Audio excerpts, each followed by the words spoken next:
questions to the brain, going out in style.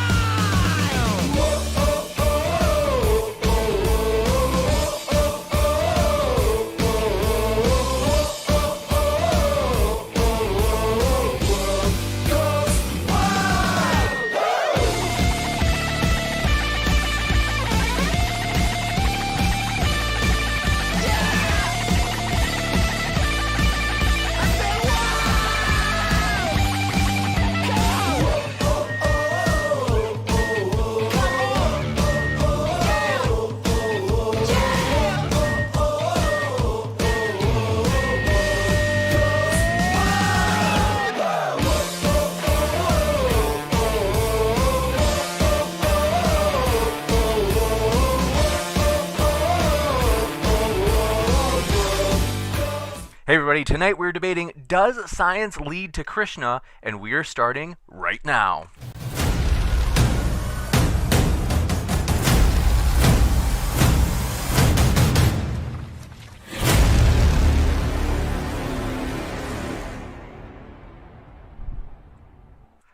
Ladies and gentlemen, thrilled to have you here for another epic night. Tonight, we are debating, as mentioned, does science lead to Krishna? And it's going to be a fun one. Want to let you know up front, though, folks, if it's your first time here, consider hitting that subscribe button, as we have many more juicy, controversial debates coming up. For example, at the bottom right of your screen, folks, I'm amazed, we have 9 days left. I looked at the Kickstarter today. We have 9 days left. Basically, the goal right now is, at the bottom right of your screen, you will see Inspiring Philosophy and Dr. Michael Shermer will be debating whether or not Christianity is dangerous on January 8th, which is the Kickstarter for this event is closing in 9 days. You might be wondering, well, what's the Kickstarter? Well, for this unique debate, what we are learning is that as we grow as a channel, we want to have bigger speakers. However, oftentimes these speakers have bigger honorariums that we want to send to the speakers to have them come on the show. Now, the trick is, sometimes these are a little bit bigger than we are able to risk at Modern Day Debate. And so what we have done for this is, if you would like to watch this epic debate live, all you have to do is pledge $3 at the Kickstarter, folks. So I'm showing you on the screen right now. The Kickstarter is linked in the description for this video. And as mentioned, it's only $3 to watch it live, and that actually helps make sure it actually happens, because we have to meet our goal for the actual debate to happen. The debate will be posted afterward for the whole world to see. However, as mentioned, if not enough people jump into the Kickstarter and joining us, the debate won't happen at all. And so it's absolutely essential. Highly encourage you folks, if you think, $3, it's like the price of a cup of coffee. If you think that that would be worth it, you're like, yeah, okay, yeah, like $3 for 2 hours of entertainment, it can be worth it. I'd highly consider you to go to that link in the description for our Kickstarter. And if you don't have a Kickstarter account, you're like, I don't want to make a Kickstarter. James, for $3, like for $3 is a waste of time. I don't want to make an account. Got good news. You can bypass the creating an account altogether by signing into Kickstarter with your Facebook account. All right, very excited. What we're going to do for tonight, want to let you know a few things up front before the debate officially starts. First, all of our guests are linked in the description. That's at the very top of the description box. You can click on the links of all of our guests. We are thrilled to have them. And so there's plenty more where this came from tonight. Also want to let you know for the format, it's going to be flexible, so about 15 minutes for each team to make their case. How they divide up their time is up to them, and then after that, we'll have open discussion for about 60 minutes and then Q&A for about 30 minutes. So if you happen to have a question, feel free to fire it into the old live chat. If you tag me with @ModernDayDebate, makes it easier for me to get every question in that list. Also, Super Chat is an option. So if you'd like, you can fire a Super Chat in, and also basically gives you not only the ability to ask a question, but to make a comment toward one of the speakers that they, of course, would get a chance to respond to. So with that, very excited to get into this. Want to welcome our guests. So we will start going left to right. Want to say thanks so much, Sidharth and Noah, for joining us. We're thrilled to have you with us. If you can let people know what they can expect to find at the links in the description, we're very glad to have you guys here. The first link under my name is a link to our website, which has the book from which I will be speaking about, my research, and a link to a scholarly paper And if anybody wants to hear more about our work, and the second link is to our YouTube channel, which is under Noah's name, which links to our videos, which discuss our research. Absolutely. Thanks so much. We really are happy to have you guys here. And we're also happy to have TJump and Jim Majors back again. Thrilled to have you, gentlemen. Can you let people know what they can expect to find at your links in the description? You can find, I don't know what link he has, but probably some videos. Awesome. Thank you very much. All right. That's an epic opening. And with that, yes, their links, both Tom and Jim's, are in the description as well. So with that, folks, very excited to get the ball rolling. I forgot to ask, forgive me, folks, if we already covered this in the email, I forgot. Which team would like to go first? The pros, I believe. Absolutely. That makes, yep. The affirmative usually goes first, so the floor is all yours, Sidharth and Noah. Thanks so much. Thank you. So our claim is, as the title of the video says, science leads to Krishna. So as our premise, it's important that we establish first what exactly we're talking about with the Puranas, because the Puranas are going to be our main source of knowledge that we're drawing from, and the main thing we're discussing as far as, what our source of knowledge.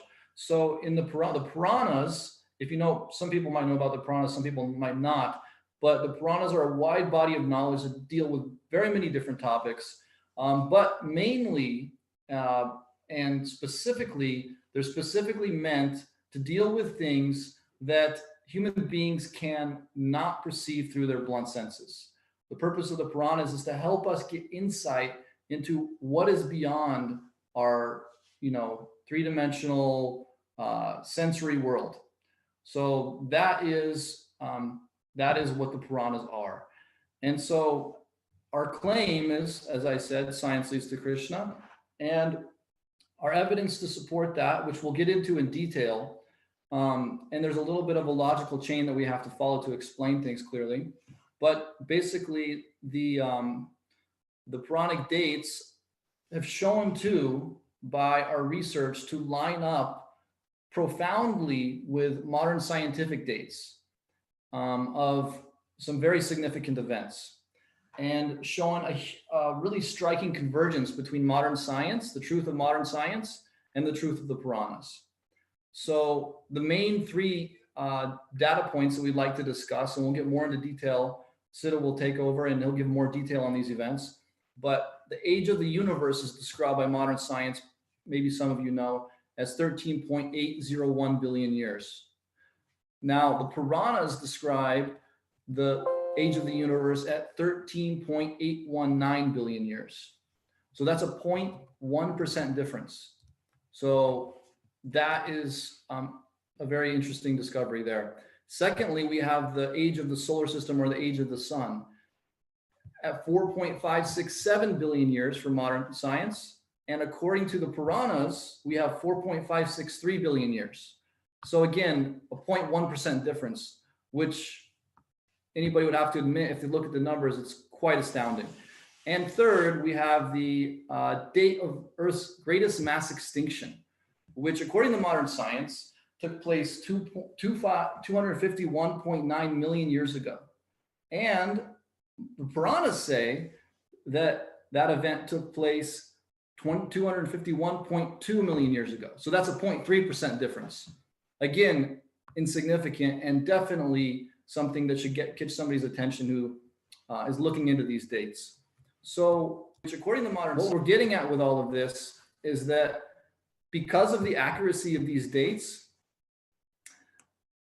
there should be sufficient credence lended to the Puranas to reinvestigate them and to reinvestigate the standard perception of the Puranas, which came about by British, oppressive British invasion of India, that the Puranas are all mythology, but that there should be a reconsiderance of that label, of that categorization of the Puranas, and that we should reinvestigate the processes given in the Puranas, which offer solutions to things like world peace, harmony in the world, and a deeper understanding of ourselves and how to attain a higher level of happiness.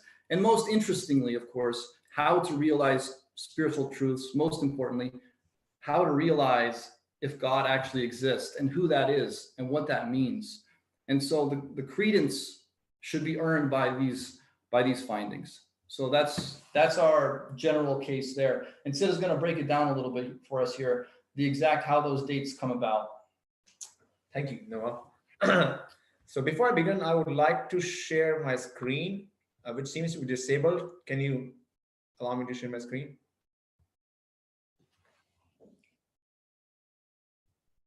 It says it's disabled. Host disabled participant screen sharing. Gotcha. Let's see. Let me work on that, guys. We just renewed our Zoom account, and so it'll take me 1 second while I look for our. Sorry about that, guys. While I look for that, I want to mention, folks, that all of our guests are linked in the description.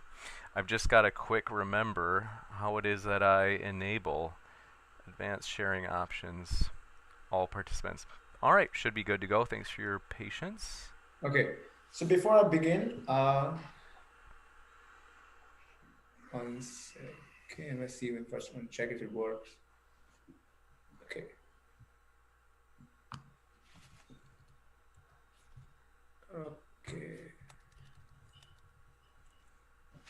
Okay, so thank you guys. I really appreciate James for putting us here and tolerating us, and thank you, Jump, tolerating us one more time. So before I begin, I want to share a quick story, how I got to this research. I'm particularly, interested in data sciences, computer scientist by training. And I was, trained in Sanskrit too, thanks to my upbringing in India. So while studying these Puranas, which I came to know after coming to US, so like somehow in India, I never heard about them, never studied them. And that's thanks to Britishers. They came and gave us a lot of gifts. One of the gifts was that they told us these Puranas are myths. There's no need to spend any time on studying them. So I was studying the Puranas and I found that a number of dates which are given in the Puranas seem to correlate with modern science. And that was my initial hint. And then from that point onwards, I just took all my training in data science and went straight into it. And day after day, month after month, I found amazing things. And that's why I wrote my book and wrote scholarly papers on this topic. So I'm going to give you a brief background so you can appreciate how the Puranic chronology works. So first of all, before we jump into chronology, what does Puranas say? As my friend said, their intention is to give us knowledge about the world which is beyond our sensory perception. According to the Puranas, there are 14 different worlds. In these 14 different worlds, we are in the middle level, and there's 7 levels above and 7 levels below. And in each of these levels, time goes at different speeds, at different pace. I guess that's modern science makes that there can be regions where time goes at different pace. So based upon how the time goes at different pace, the person the topmost, Brahma, for him the time goes the slowest. And a day on his planet is tremendously long compared to a day on, say, the middle level planet or region, the Bhuloka or Bhumandala. So time is moving at different speeds, a different level. So these are the different units, as you can see in the table, which are accepted by all scholars uniformly across the board currently. If you look up on Wikipedia, these are the time units which you will find on Wikipedia or any popular article. What are the units? Satya Yuga, Treta Yuga, Dwapar Yuga, Kali Yuga. These are the first basic units, and then they make the other units. Now, how does it work? Let me show the diagram. Not this one. Okay. So a Kali Yuga is the smallest one, then a Treta Yuga, then Dwapar and Satya Yuga. They combine to make a Chatur Yuga. 71 of the Chatur Yugas make a Manvantra, and 14 of the Manvantras make a Kalpa. That's it. No more very tough words. I know Jim is already feeling tough. It's very tough stuff. I can see a cool thing on his head, but it's not that tough. Believe me. Those are the only tough concepts. So Satya Yuga, Treta Yuga, Dwapar Yuga, Kali Yuga, they combine and they make a Chatur Yuga. 71 of Chaturyugas make a Manvantara, 14 of the Manvantras make a Kalpa. And there's one final unit there called Manvantara Sandhya, which is a transition period between each of the Manvantras. So these time units are known to scholars. You can look up online. That's their conversion factors into million years. I personally did some research and found out that Sridhar Swami, a 13th century sage who wrote commentary on the Puranas, he talked about multiplying these numbers by a factor of 2. In his commentary on Vishnu Purana, Canto 1, chapter 3, text number 7. I published a paper on this in European Journal of Science and Theology where I talk about in detail how he talks about this conversion factor. Then I also found out there was another time unit which was missing, Prati Sandhi, the last one on the table. And that's a unit which comes in between consecutive kalpas. So the final table comes out to be these are the solar years and the rightmost line, and then these are left one, these are the Puranic time units. So once we have these table down, then we can go and look into dates for significant events in the history of the Earth, solar system, and universe based on the Puranic accounts.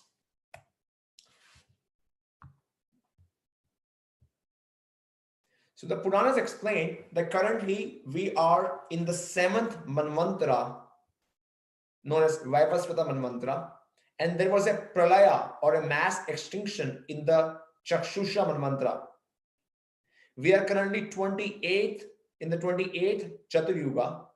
That means 27 have passed and we are the 28th. In the 28th Chaturyuga, we are almost at the beginning of the Kali Yuga. On the left side, you see have a table. So somebody who likes, they can go ahead and calculate using these numbers. When you add these up, stepping back, the pralaya happened, or the mass extinction happened in the last Chaturyuga of the previous Manvantara. So by using this diagram, you can get that it has been 241 million years since the beginning of this Manvantara. Then there's a Manvantara Sandhya. And then you have to add years, a million years, from the last Chaturyuga, because the Pralaya started 2 million years into the first Satyuga. Again, the references for all these are available in my scholarly paper, which can be seen on our site. When you add these up, the date comes out to be 251.2 million years. According to the Puranas, this is the biggest Pralaya on Bhumandala. Bhumandala is again the level at which our Earth is situated. So Bhumandala is according to the Puranas, is a higher dimensional realm which is around us, surrounding the Earth. And Earth is a small part of it. So the biggest Pralaya, or the biggest mass extinction on Bhumandala happened 251.2 million years ago. According to paleontologists, the biggest mass extinction which occurred on Earth, is 251.9 million years ago. And of course, it took scientists a lot of time to reach this value. And it is not speculation. It's not that they have multiple radioactive dating techniques by which they have got this date. So this is pretty strong date done by MIT researchers. The Puranic date differs by 0.3% from scientific date. Next, the beginning of the origin of the solar system. So as I was telling you earlier, that Brahma, he's at the topmost level, and for him, time goes very slowly. So slowly that his day is equal to a kalpa, and a kalpa is 8.64 billion years. So according to the Puranas, and all the Puranas agree on this point, that at the end of the night of Brahma, he begins the creation of the solar system, or the creation of the sun. And if we take the previous chart, as I was explaining to you, we are the 7th Manvantara. That means 6 Manvantaras have passed in the current day of Brahma. And there is a Prati Sandhi here, which is another time unit. I know there are many strange and new words. Thank you for trying to understand this. It's a tough concept. So if we add these numbers, the value comes out to be 4.562 billion years. This is the date for origin of the sun according to the Puranas. Now, what do the scientists say? The scientists state that, again, they've been working very hard on this problem, and their current opinion is that the sun was born 4.567 billion years ago. This dating is based on dating of, multiple radioactive techniques. So again, this is pretty strong. Astrophysicists accept this date.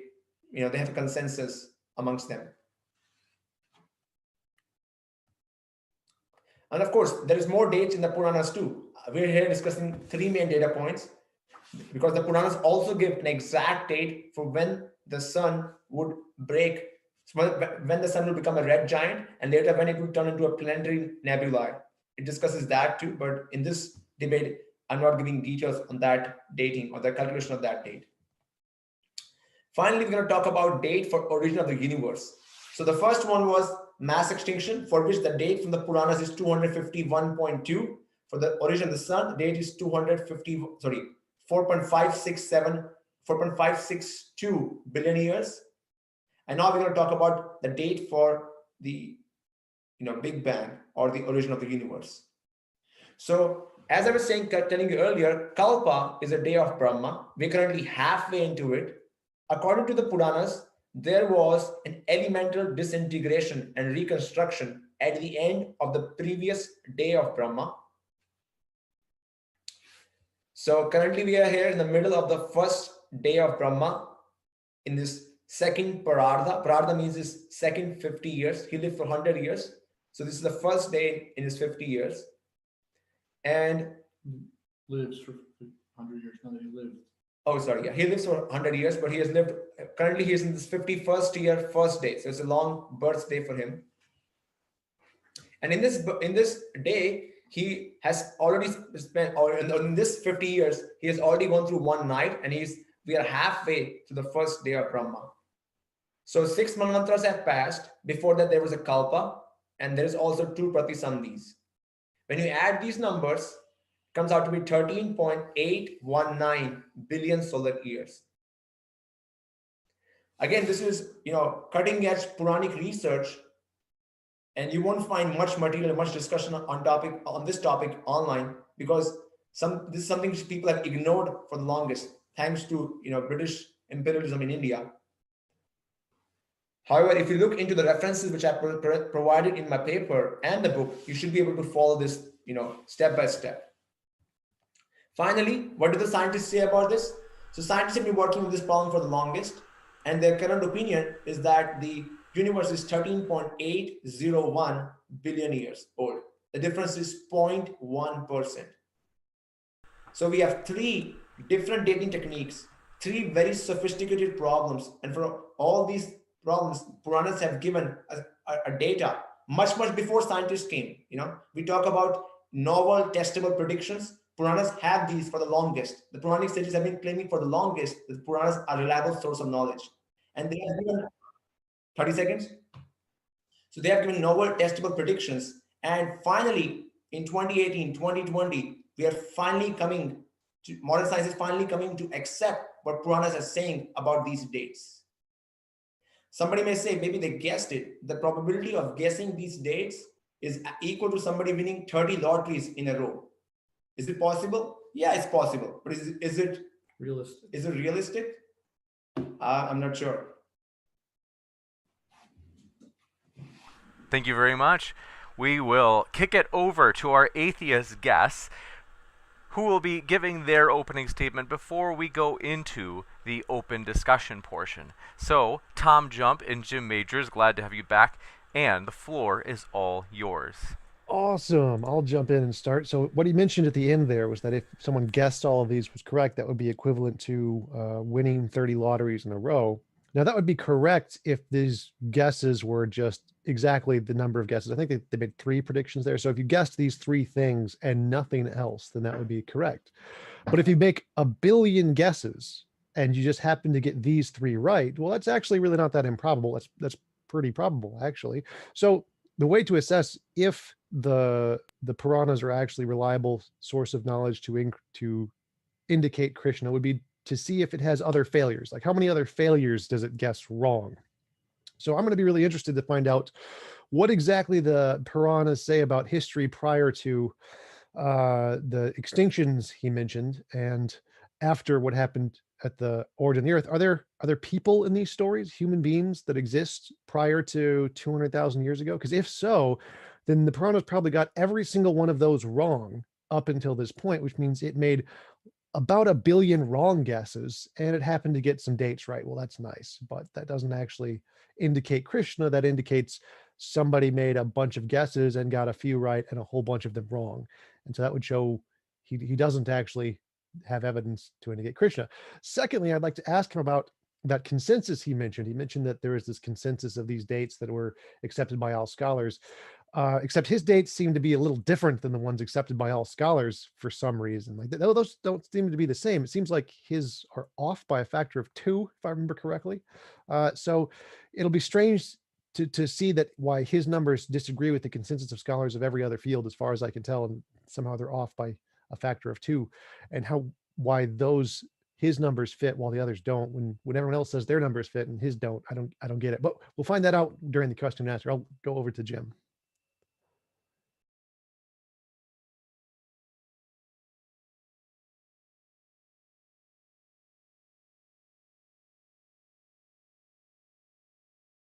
Sorry. Yeah, I agree with everything everything TJump said. It's the only thing that I really agreed with from the other side's opening statement was that there at the very end where you said that he wasn't sure if it was realistic or not, and I had to agree completely. I'm not sure that it is realistic at all. This is one of many attempts to smuggle in another highly mythologized, irrationally conceived leap of faith under the skirt of a rational conclusion that our universe seems to have a beginning. And in this case, they believe that is indeed cyclic. They also believe that it was created. They believe that it is eternal. But is it eternal or is it created? Can't be both. And whether you have a 0.1% difference, a 0.2% difference, or a 0.01% difference in the estimates of what you claim to be the consensus, if that indeed was the consensus, which it's not, but even if it was, and all scholars accepted it, it's still off. So either you're saying that science got it wrong and the Vedic literature has it right, or the Puranas have it right, then you're saying that one must be wrong. But you've told us your beliefs, explained your religion, but there was no rationalization of the theistic beliefs. All you did was rationalize ancient astronomical observations at best. Mathematics, that's about it. But as far as the theism behind Krishna, the creation of the universe and its cyclic nature, or things like I'm assuming you probably believe in reincarnation and karma and things like that, rationalizing that with the expanding population of the world.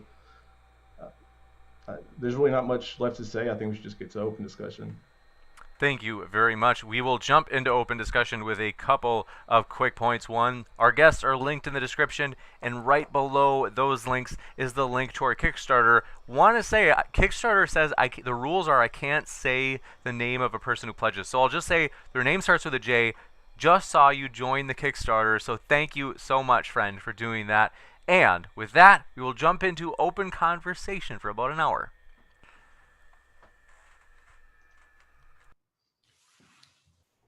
First of all, a small primer on probability.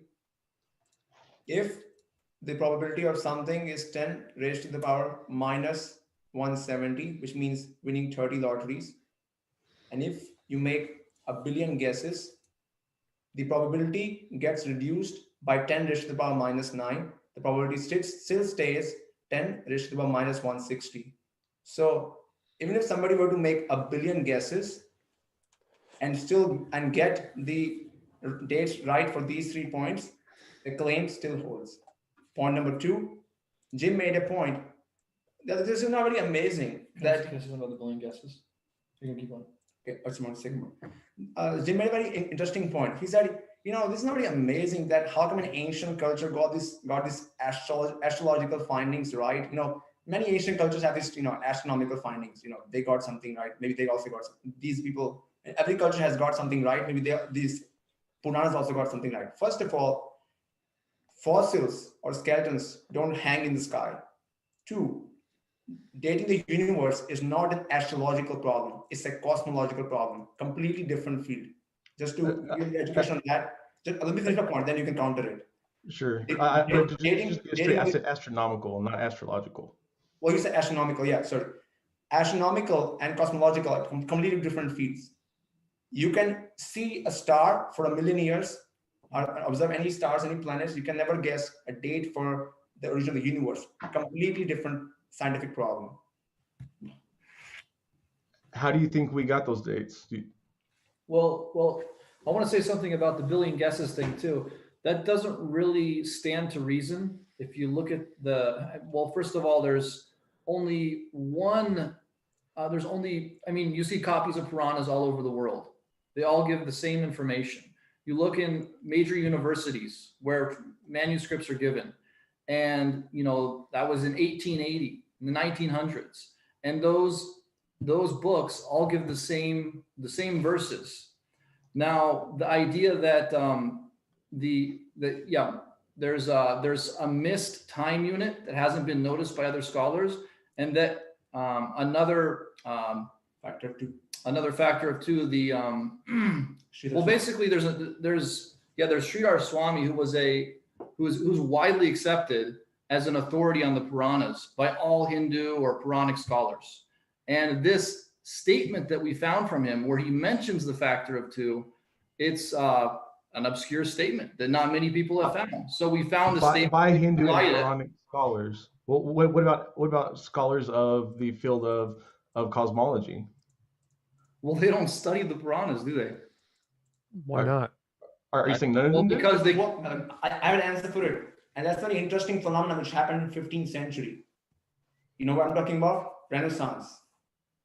There was a big Renaissance, 15th century. Renaissance. Mm-hmm. So because of that, the British there has been a divide between religion and science, and that was not there in India. But when British imperialists, when they came to India, they took their biblical training to impose on Indians that their scriptures, their textbooks, or whatever the books they're reading are trash, are myths. So they ignored it. So since 18th century, they have not been studied in a thorough manner. And we're bringing it back. As I said, it's a cutting edge research. It's new stuff. And I'm publishing papers too on the same topic, peer-reviewed papers. So why should we expect cosmologists to study the Puranas, and why should we expect religious scholars to study cosmology? Why should we expect that to be something that would have happened by now? Well, scientists study whatever works. So if this actually worked, they'd study it. So we can conclude it probably doesn't work. Really? Right. Well, why would you expect Hindu and Puranic scholars to study cosmology? That's exactly what I'm saying. I'm saying, why would you expect Puranic scholars to study cosmology, and why would you expect cosmologists to study Puranas? Because cosmologists, they're not exclusive to each other. 1% at a time, please.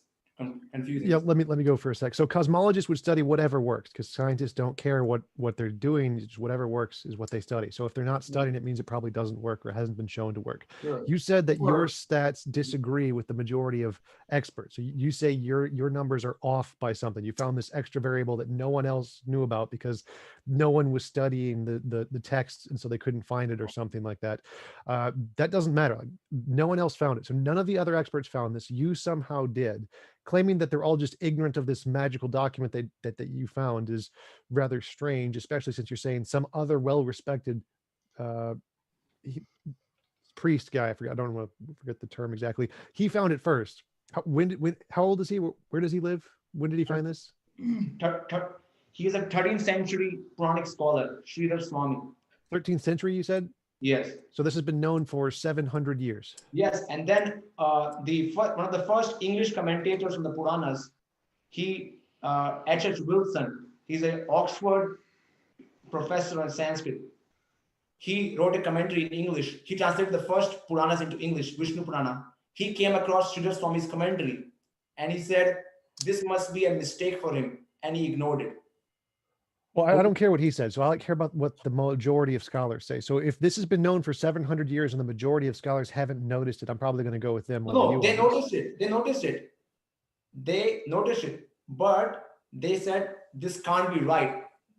They rejected his opinion. It is in Sanskrit. It's available. It is his opinion. It's available.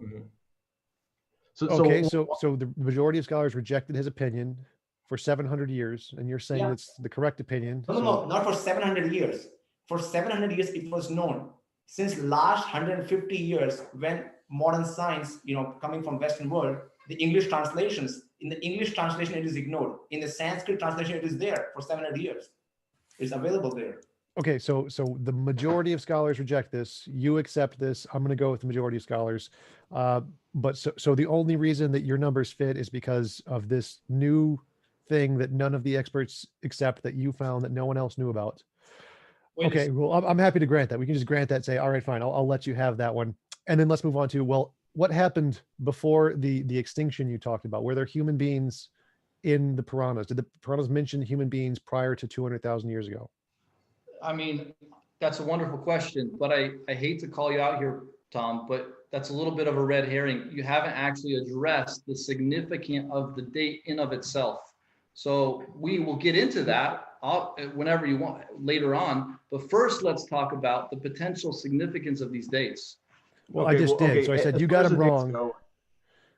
So I just did that. You got them wrong. You have a new, one second. How long does the universe last? A kalpa. Sorry? How long does the universe last before it's destroyed, or it's Universe or the solar system? The universe. The universe is, according to the Puranas, is going to go for 333 trillion. That's just the matter of it. But the universe, where it's recreated, where it has the pralaya, I believe, at the end. Yeah, it's 333 trillion. I can show the calculations if you want. It's not 4.32 billion. I think I understand what your question is. You have issue with the cyclic nature of time that's described in the Puranas, because that right because what you're describing isn't the cycle. The cycle is 4.32 billion years, followed by an equal 4.32 billion years of where it's at rest, where the matter's at rest and unmanifested.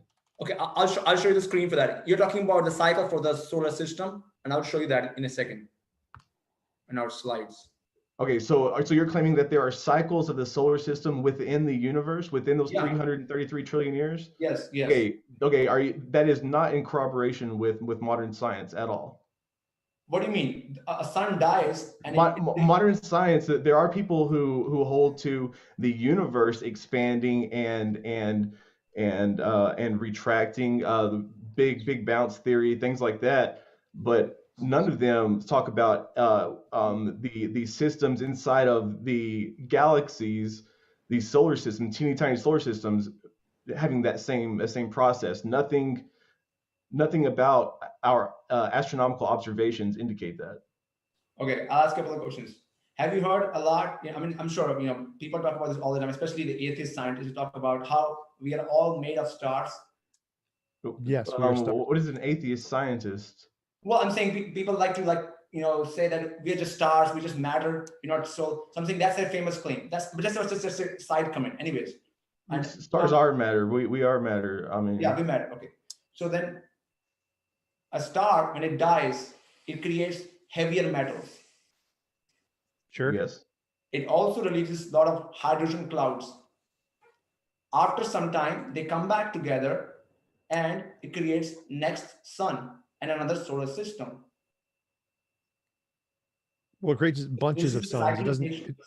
It's not one sun that blows up and creates one sun. It's right. Bunches of suns. Yeah, I'm not saying when did I claim that it creates the same sun? I never. You said that. The solar system has a cyclic nature to it, right? Yes, cyclic means because we are skipping each other. So Jim made the point. I mean, I guess first you can finish your point. Then I can. Cyclic means it's recreated. It's destroyed and it's recreated in some way. Either it is unborn, or it's retracted, or it's dematerialized, or something. But the fact is that it goes back into a state of non-being and then is created again. That's what cyclic means. Which Well, there's So according to the Puranas, cyclic nature is not that. Cyclic nature is that it destroys, and then after some time, Brahma, he sort of like initiates another solar system using the previous material. It is not saying that the same solar system is created again. okay, but a sun is not created by a destroyed star. Yeah, another sun isn't created. It is. When a solar system is destroyed, okay, let me share you some references. As a solar system is destroyed, the the material which comes out of it, it becomes the material for the next solar system. That's how the solar system. No, it doesn't. No, Well, it actually, doesn't. I mean, technically, part of it does. So after a supernova, the particles get sprayed over everywhere, and those particles get absorbed into other. Well, sure, yeah. I mean, things are blown in all different directions, and some things will be caught by the gravitational field of other existing solar systems. But another sun isn't going to be born from the matter, especially not like an equal representation or anything like that. It's Right, it's combined with lots and lots of other matter that had nothing to do with the solar system that makes up Right. the star. And well, exactly. we have no contention with that. right. So, Okay. but you're saying that somehow solar systems are cyclic just because some particles from some sun are in part of the new I think solar it's system. a little Right. bit of an issue of semantics here. I might be wrong about that, but I It's a get the sense conflation. you're considering cyclic to mean a creation of the Repurpose. same exact thing. Yeah. We're talking about cyclic means like, you're gonna come over here and I'll make you a brownie cake. And then every time you come over here, I'll make you something, maybe a brownie cake, maybe a different type of cake, but it's cyclic in the sense that it's always happening whenever you come over here, but it's not No, the same thing. It doesn't even have to be the same materials. That's fine.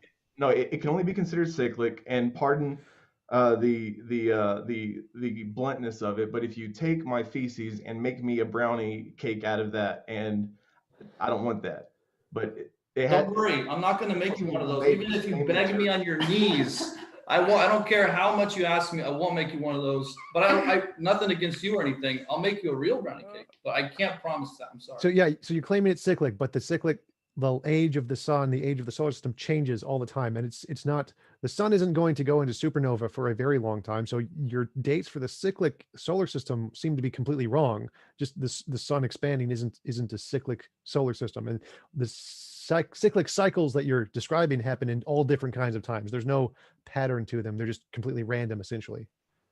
Yeah, that's a good point. And that's what the Puranas say. The Puranas say time goes at different pace and in the cycles have a different, what you call, measurement for different solar systems. According to the Puranas, it depends on the size of the Brahma. A Brahma who has capacity to handle, a particular size, he has 4 heads. There are Brahmas which have 100 heads, and according to the Puranas, their solar systems are much more bigger. So they're not saying that all these solar systems have the same time. Okay, so you're saying that we're just talking about sorry. So you're saying that each of the trillions and trillions of solar system all have these heads somewhere hidden in them? No, what I'm saying is that you asked me that do they have same time? I said Right. They don't have same life cycle of the sun. That's all. Right, and there's trillions of solar systems everywhere, and they all have different times, right? Different cycles. Not necessarily. Depends on the size of the person who's in charge of it.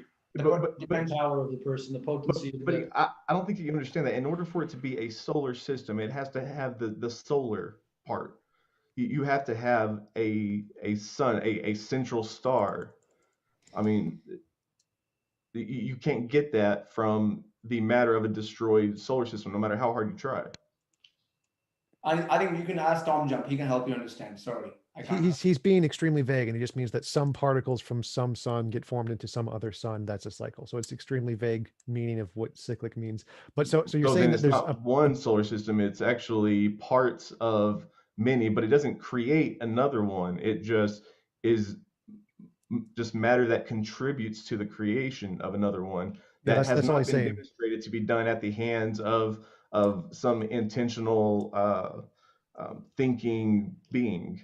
Yeah, all he's saying is that some particles get put into some other particles of some other solar system, and he's going to call that a cycle. So that's Well, I mean, you're- regardless of what it is, it's just a misunderstanding of cosmology. And I'm not a cosmologist myself, so I don't pretend to understand all of it, but I know that that's a wrong way of looking at it. But Well, astronomy and let me cosmology side, Jim, none he's saying the same thing you are. He agrees with you completely. for Jim, sorry, Jim. Sure. belief in Krishna being rational. Jim, he's agreeing with everything you're saying. He's just calling that a cycle. So yeah, he understands Yeah. what you're saying. He's just Oh, calling that a okay. cycle. yeah, it's So- I said I think it's a little bit of an issue of semantics. I mean, it sounds to me like what you guys are talking about is recycling. Maybe we can just throw out that word. We're talking about something that is repeating. So is a repeated event. I mean, we can use whatever language we want to describe it, but it's a repeated event that solar Sure. systems are created and destroyed. Right. Okay. So I wanted to go on to a As next long as point. you So say that it's not cosmological language. okay, yeah, he's not a cosmologist either, so he doesn't need to. It's fine.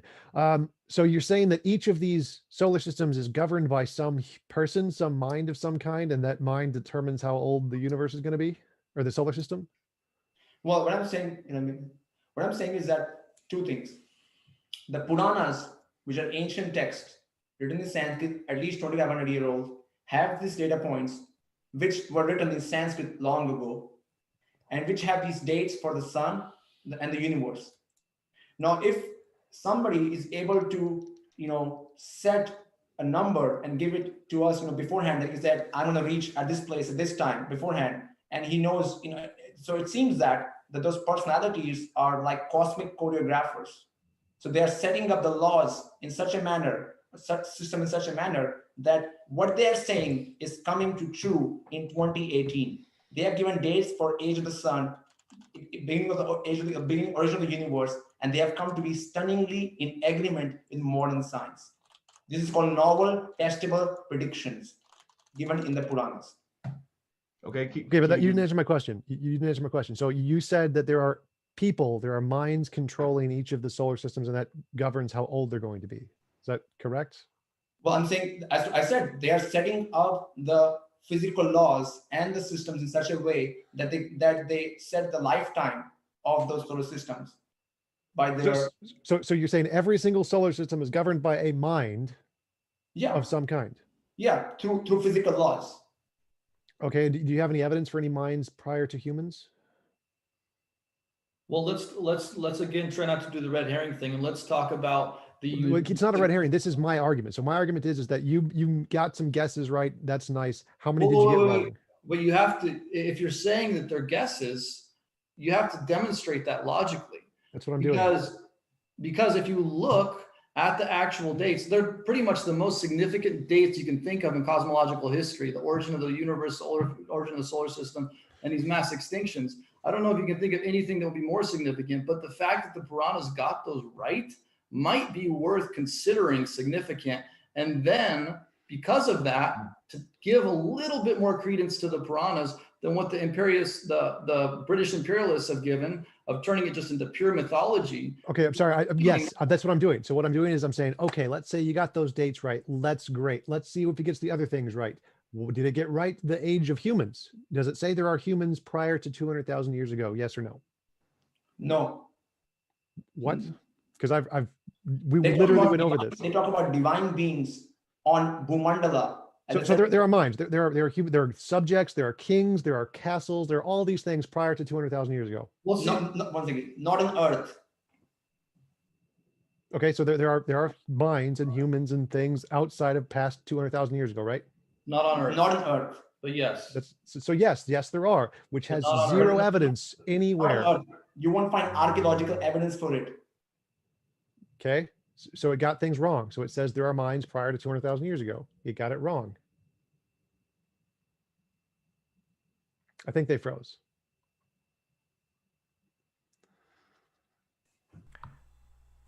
Oh, sorry. Sorry, internet cut out there. Yeah, can you go and jump? Sorry.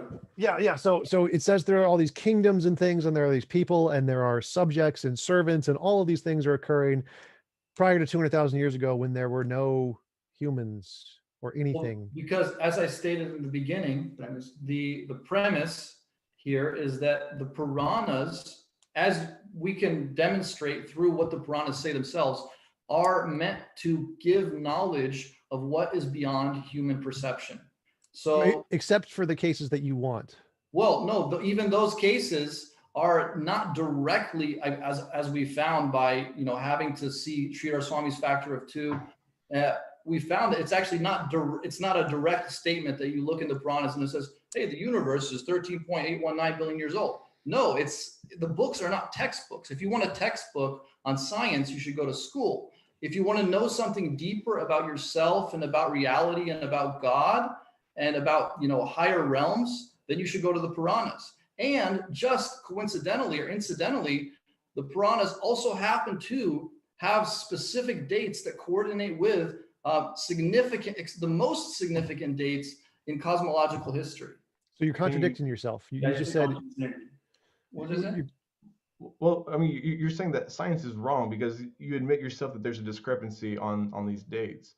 So, I mean, even if that were the consensus, like I said in my opening statement, you're saying that science is wrong. So, right? I wanted to be corrected. What did I say? I said science is wrong. I didn't mean to say that if I said that. No. That is what you're saying. If there's even a 0.1% discrepancy in what you claim is the consensus, then you're saying that science is wrong. Well, science has always been aiming for more and more accuracy But they're not accurate. Well, they haven't been, and why would they all of a sudden be accurate, 100% accurate now? They don't claim it's not because of the Vedas. Scientists don't claim that they're 100% accurate. It's not because of the Vedic literature. I can tell you that. They're estimates. That science give estimations on these things. So you're saying the Vedic literature is more accurate than science. Literature isn't an estimate. Correct. So science is wrong. No, I'm saying science is not wrong in their estimation. Okay, it's not 0 or 1 case. It's not black or white. Yeah. It's okay, but by giving an estimation, they're wrong. There are shades of gray. There's not like a black knowledge for ignorance, and there is the correct truth. The science is trying to approach absolute truth with every iteration. So it's not wrong. It is close to truth. That's Jim's question is your Puranas more accurate than today's science? Are the Puranas more accurate than science? Yes. That's our claim. And the reason that's our claim. Okay. And that's a novel, testable prediction for future for TJump. Sure, it absolutely is. Okay, so why aren't scientists using this literature? You don't think that there's any scientist that has noticed this and thought, hey, maybe I should use this? Well, why is there nobody but Puranic and Hindu scholars talking about this? Very good point. In early 1900s, Alfred Wegener proposed the idea of continental drift. At first, he was ridiculed. He was thrown out of the conferences. It took him 40 years to be accepted by the consensus of the that field.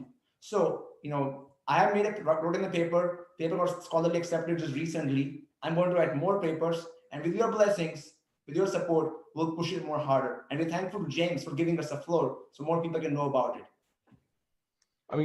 I mean, scholarly papers that are put before peer review that are that are testable and can be provable, that they don't have difficulty because they can be repeated. I mean, these usually pass the peer review process very quickly. That's fine. So they're publishing papers, and if you guys get them published and you convince the consensus, that is great evidence. I'm happy to admit that as evidence. But as far as I can tell, you haven't. And since this has been known about for quite some time, one more time. you haven't done it yet, so it doesn't count as evidence yet. Okay, so basically, if you were around at the time of Wegener and nobody else had accepted him except for him, even if he gave you sufficient evidence to show you that there was continental drift, you would not accept it until there was consensus among scientists. So as far as I understand, please correct me if I'm wrong, but that's the fallacy of appeal to popularity. Unless something actually is accepted by everybody, then I won't accept it. No, so that's just a basic misunderstanding of basic philosophy. So in Stanford Encyclopedia of Philosophy, section of fallacies, number 10 is the ad populum fallacy. And it specifically says, trusting the consensus or the popularity of just random people and not an actual authority. So trusting the consensus in science is actually one of the examples it gives, which is not an ad populum. and not an appeal to authority fallacy because it's an actual authority. So if Wigner gave me evidence of quantum drift or whatever, I would say, I have no idea what this is. I'm not a quantum physicist. Tell them. And if you can convince those guys, the expert consensus, then I'll be like, yep, I grant your evidence. But I'm going to let the experts evaluate it because that's the correct way to assess evidence. Well, thank you for correcting my ad populum, my mistake there. But in that case, with Wagner, we'll just take that case a little farther. You would give credence to his idea based off of the evidence that he gives, but reserve completely taking in total what he's saying until he gets further peer review. That seems reasonable. But to take an automatically negative approach that, well, until I see every scientist gives a consensus on this, that I'm not going to accept it. I think that's fallacious, to be perfectly honest, because there's many things that are not accepted by all scientists, but which are challenged by scientists, but which are still used in the scientific world. And what? So as far as I know, these are consensuses that are relatively new as far as scientific discoveries go, and the Puranic and Vedic literature are so old. You would think that these dates would have been established earlier, and we would have no problem with the history of cosmology as we know it, especially in Hindu culture. I mean, yeah. Well, in that point, if you had watched Carl Sagan's show, he talked about it in his show in 1980s. Cosmos. He's not him, and also not other cosmologists took to studying it thoroughly. I'm on the first. I'm from the 1980s. I'm much younger than the universe. I'm much younger than the history of humanity. Yeah. I mean, his show was very popular. People I watched off later too. Very popular show. And he talked about how the Vedas seem to have very close date. But again, since he's not a Sanskrit scholar, he could not look into it. Thanks to data science and thanks to my knowledge of Sanskrit, I can combine the two things together. And this is new research. It's cutting edge research coming straight. Well, I agree with those dates, the Carl Sagan dates. I agree with the dates that I look up in the academic journals, but you seem to not agree with those. Your dates are different than Carl Sagan dates. Yes, my dates are different. And I introduced two things as I shared in the slides. I add a factor of 2 and I add a new time unit called Pratisandhi. For both of them, I give references. Pratisandhi is in Vayu Purana and Brahmanda Purana, and factor of 2 comes from Sridhar Swami. There's not a lot which I'm adding, by the way. And these two factors added up show the age of the universe to be within 0.1% of modern scientific date. They show date for the origin of the sun to be within 0.08%. They show date for the greatest mass extinction to be within 0.3%. And they talk about the evolution of the sun into a giant sun, like a red giant. They talk about a date for the sun's final destruction. This is all discussed in my book. And they talk about so many more dates. And there I have about a dozen data points in my book, which I suggest people can read. The link is below in the YouTube description. But look, you just tried to explain to everybody in your opening statement how you came to this conclusion, and you yourself said several times that this is a difficult concept to comprehend, and apparently this is a recent concept as far as the history of the literature goes. So I mean, I just don't understand how this is supposed to be some sort of hidden knowledge that you claim is so easy to find. You come to these dates, but I can speak for all the hundreds of people who have seen this already, that we have no idea what you were talking about or how you came to that number. No idea.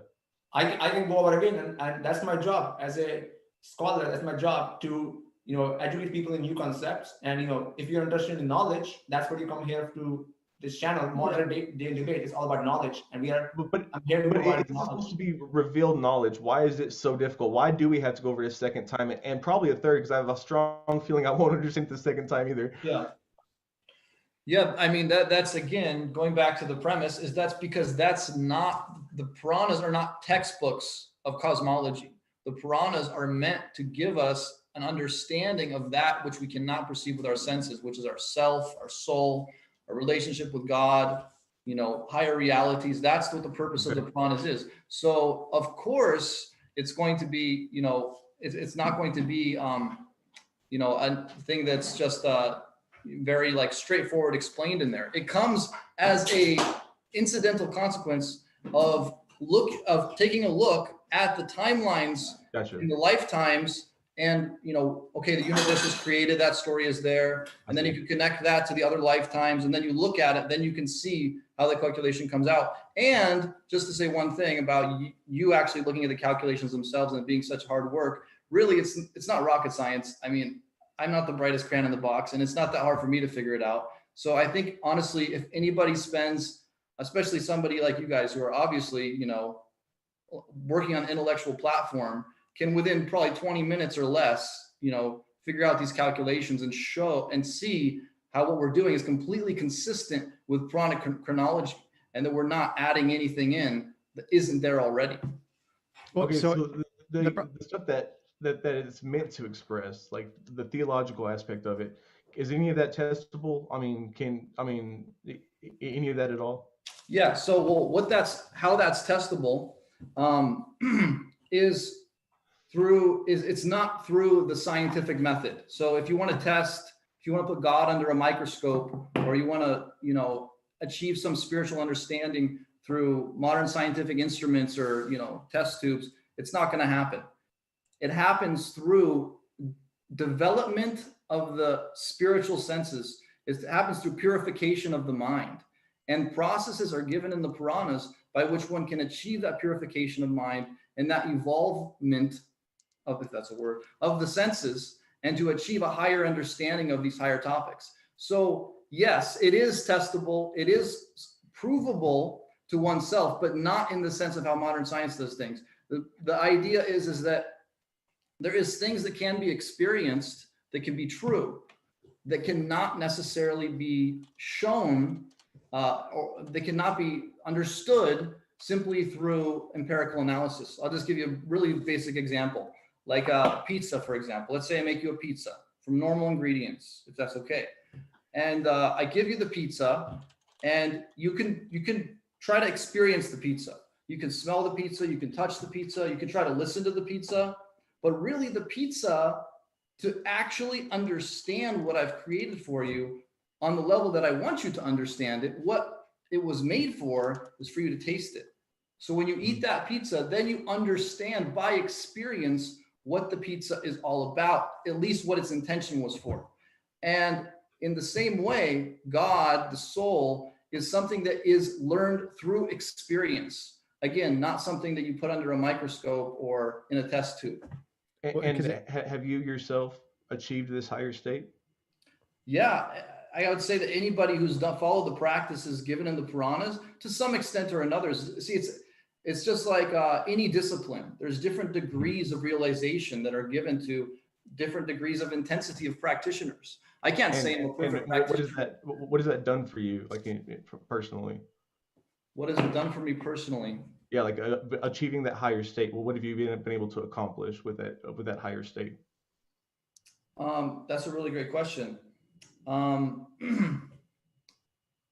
Well, I would love to answer that question. I think we should talk about it. I feel honored that you'd want to ask me that question. And I think it's a great opportunity to speak about that. But I still want to make sure that we've covered the initial, claim, the warrant, and the impact that we're trying to establish here. And after we get through with that, then let's talk a little bit about what that experience is like and what that means for somebody who actually is willing to take it seriously and apply it themselves.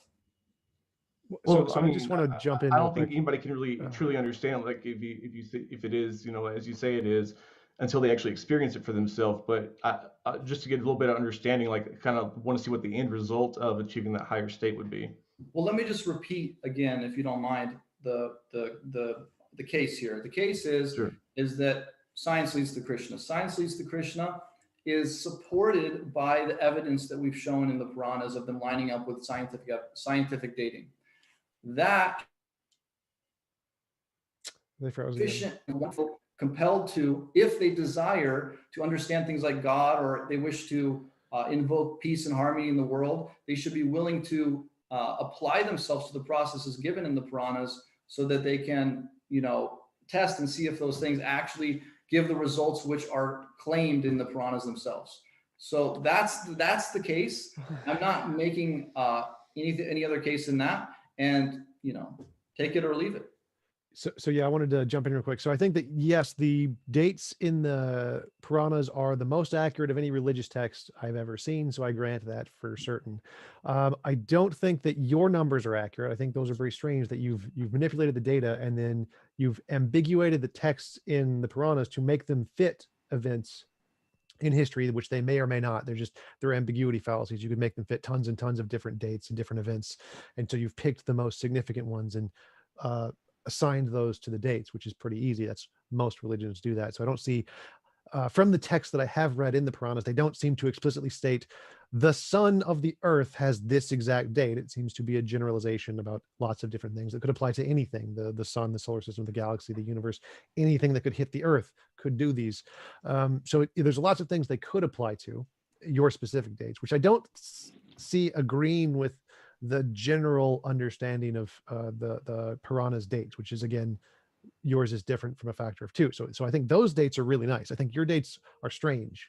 So, but again, it seems like you're cherry picking. You've cherry picked a few dozen dates that are really nice.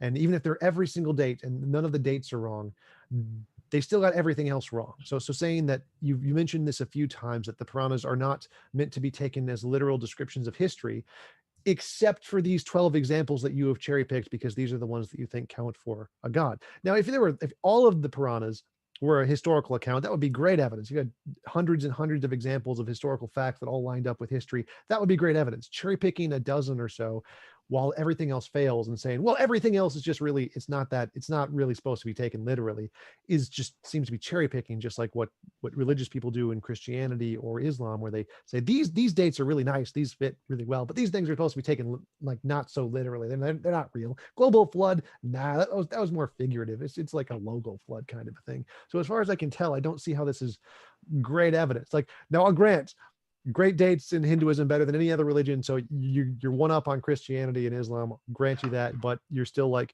a million steps behind science in pretty much every field. Multiple things. You first claim that I'm using an ambiguous method for coming up with these dates. And if you want to argue that, you'll have to write a counter paper in a scholarly peer-reviewed journal where you show where I'm using ambiguity, because I quote Sanskrit verses and I make up a case based on other people's previous research on this topic. 2, these dates are not amazing compared to other religious texts. These dates are amazing compared to any other modern textbook on cosmology, astrology, or paleontology. In paleontology, the topic of mass extinction was only discovered in the 1980s, thanks to two physicists. The date for age of the sun is something 4.567 is something which is only in 2018 we have come to know. And the age of the universe is 13.819. I guess if you call cosmology as a religion, then we can say that yes, amongst all the religions of cosmology, astrophysics, and paleontology, the Puranas are the best texts on best religious text on these values. I guess we can say that. I guess we call science as religion. Wait, just to clarify what I meant. Let me get all the points. I'll listen to you. I won't count all the points. Then you can come and speak. You misrepresented my point there. So my point was that if we look at a history textbook, there's thousands of facts that are correct. If we look at the Puranas, there's 12 facts that are correct. So that's the difference. I'm coming to that. 1 point at a time. I'm taking a statement at a time. I'll give you time. You can answer me. Take our time. Next, you mentioned that if Puranas were literal history, that'd be great. The Puranas, as I said earlier, we said in the beginning, the premise that Puranas are describing a history of the subtle world, or the history of the world which is higher dimensional, which we don't have an access to. So it is wrong to say that those dates or those whatever descriptions are given there, they are wrong compared to modern science. Again, I go back to my first point, which you mentioned right in the beginning, that if Puranas make billion claims, and of them about 12 are correct, then we have to ignore these 12 data points. No. If the probability of few events is 10 raised to the power minus 170, and you have a billion such events, that reduces the probability to 1 out of 10 raised to the power 160. That is a basic course on probability. Okay, well, why is it that 0 scholarly papers in any of those fields cite the Puranas? Which scholarly fields? any Cosmology, I think, is what he's talking about. cosmology, paleontology, any of them. That's very good, and that's a good observation because usually cosmologists, astrophysicists, and paleontologists are not trained in Sanskrit. To read the Puranas, they have to read the Sanskrit. I'm sure in It's future, been translated. in future, they will You read Sanskrit? Yes, I studied Okay. Sanskrit for 10 years. Do you have to read Sanskrit in order to be able to understand it? Of course. You can't understand it by reading it in English? No, English translation you can read, but English translations are usually what you call, summarized versions. They are interested in giving words by words, word by word, because I like to read each word, understand, like to the translation of each word by word. Like that's something done by Prabhupada. For Bhagavad Purana, I consulted the translation given by A.C. Bhaktivedanta Swami Prabhupada, because he gives word by word translation for each Sanskrit word. So I recommend, if you want to read a Purana, I would recommend reading Bhagavad Purana by Srila Prabhupada, because he does that job. I would take his translation. But you translate it in order for us to understand it. Sorry? But you translate it, right? Like for me to be able to understand it. I think Or are you saying that I can't translated it for others to be able to understand. Yeah, I would translate for other people. That's what I did in my paper. We give Sanskrit verses and translations in my paper and book. That's how you do scholarly paper. In scholarly paper, you give only Sanskrit. You don't take other people's translations. Okay. So are you saying that you can't understand it unless you read certain translations, right? No. What I'm saying is that first of all, for most of the Puranas, there is no translation available. There's no translation available. There's translation available for Vishnu Purana and for Bhagavad Purana. And for Vishnu Purana and other Puranas, there is no word by word translation available. That's the only translation I like to use, word by word translation, so that we can see if each word has been correctly translated, has been correctly represented. So what do you mean there's no word by word translation? How did they translate it if not word by word? No, yeah, I mean, there's demonstrating the definition of each word. That's what he means. Or translated word for each Yeah, word. and you actually show the definition of each word, the synonym English word and then the Sanskrit word, not just the whole verse. It gives every piece of information you need to analyze the text yourself. That's the point. So you can honestly check if the person who's doing the job is not putting words in the mouth of the Sanskrit text. So if I sent the Sanskrit text to any of these different Sanskrit translators I just found, are they going to come up with the same answer you did? Definitely, give it to them. That's what peer review is. Peer review means that they have other scholars. They look at it and they study that whether I am honestly translating the text, whether I'm honestly presenting the evidence, and that they pass it, or they say, "Oh, go back and do some revisions." What board did you submit to for your peer review process?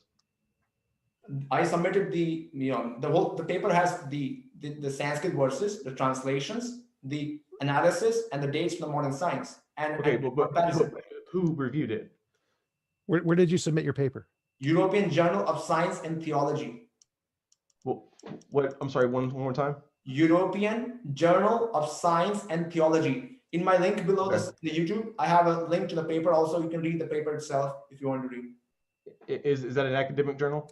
Yeah, it is. Yeah. It's a genuine journal. I just still didn't hear it.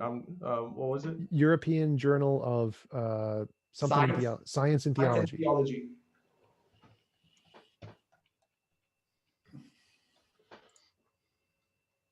Okay. You guys are really fun, by the way. Thanks for talking to us. Yeah, thanks for coming absolutely. on. Appreciate it. Thank you. Such a blast. I like your suits.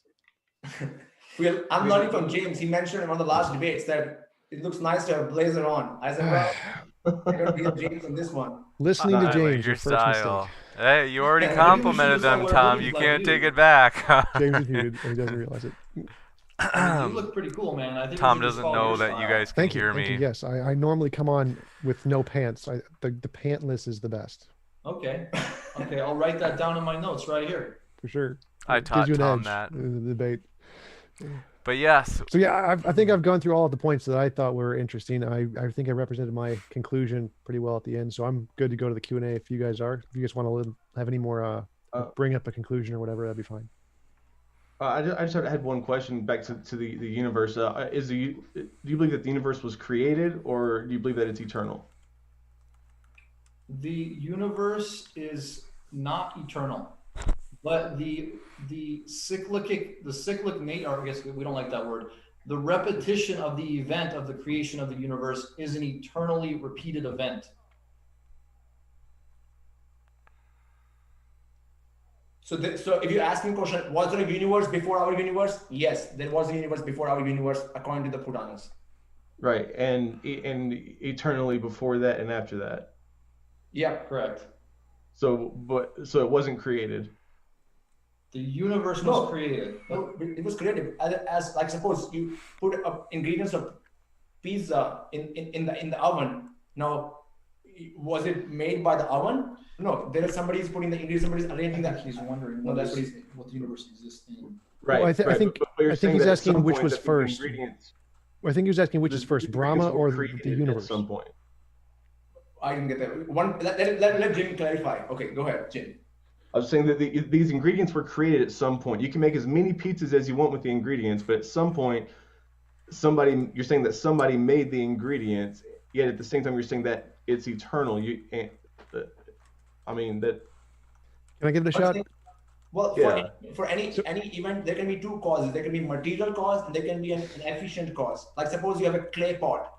Now for a clay pot, the material cause is the dirt, clay itself. And the efficient cause is the person who's potter, who's making the pot.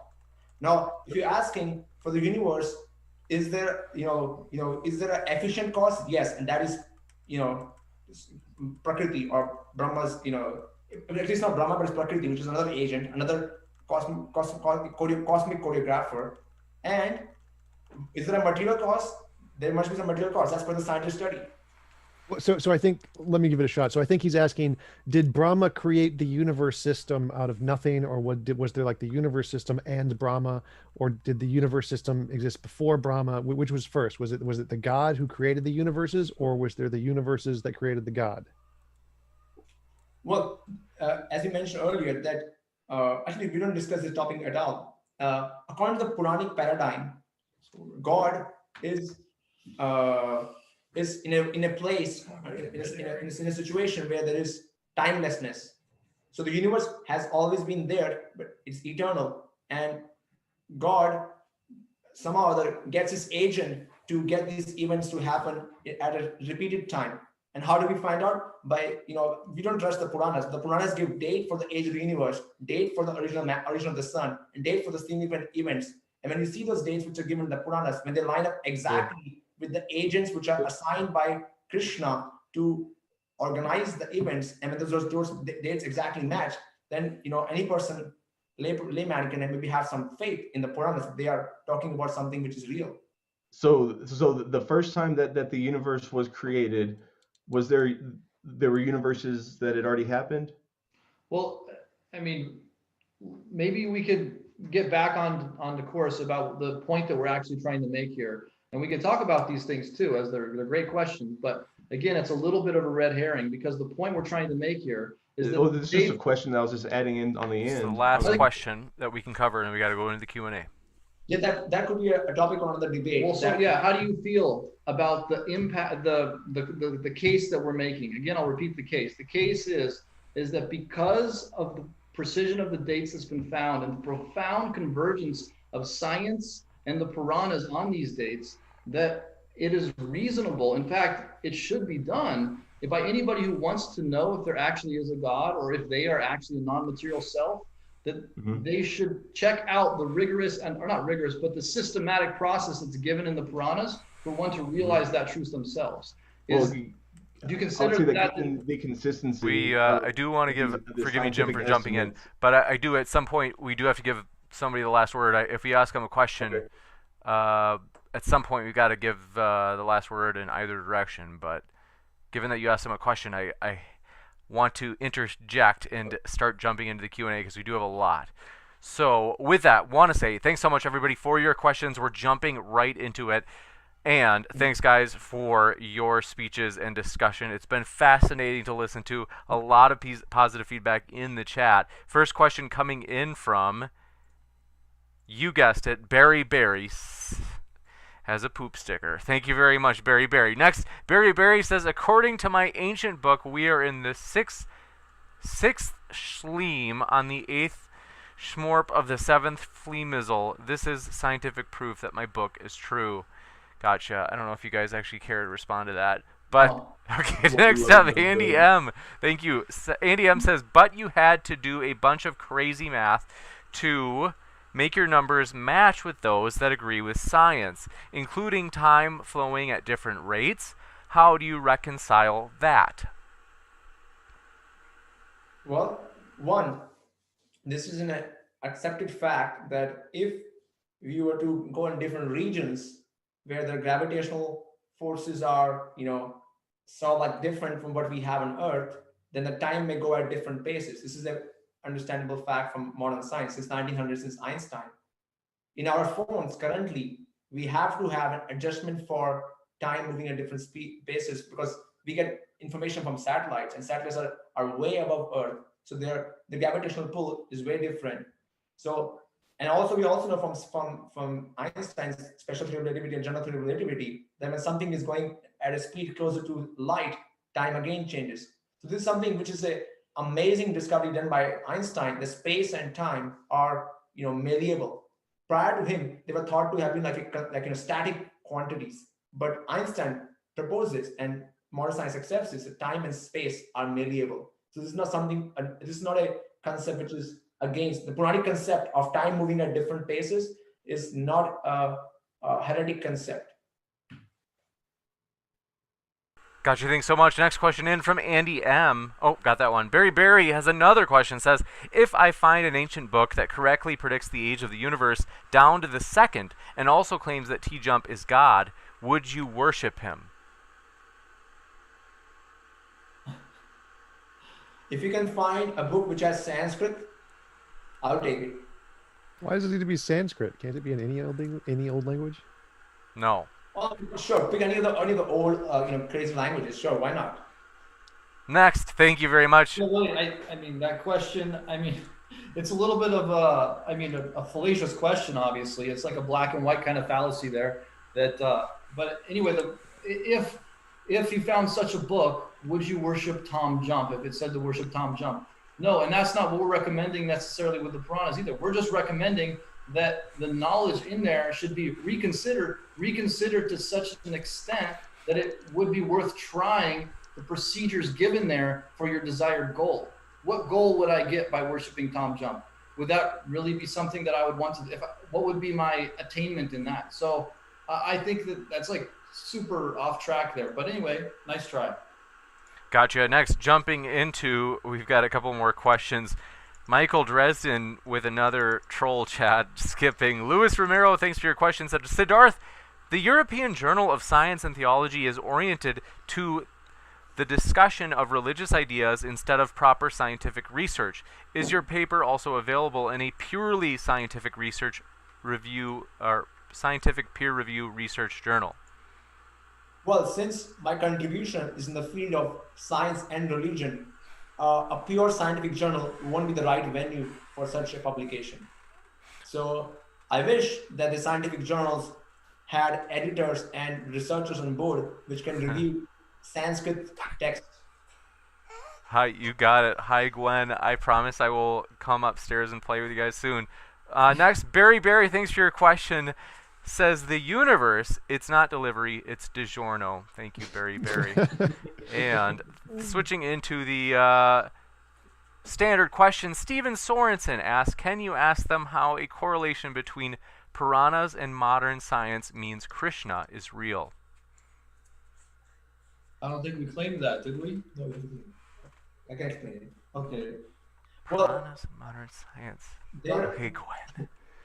He's asking how does, because you want to say the claim that they're making is that they want us to take the Puranas more seriously. There's evidence that the Puranas got some facts right, therefore we should take the Puranas more seriously. They're not saying that we should therefore believe Krishna is a god.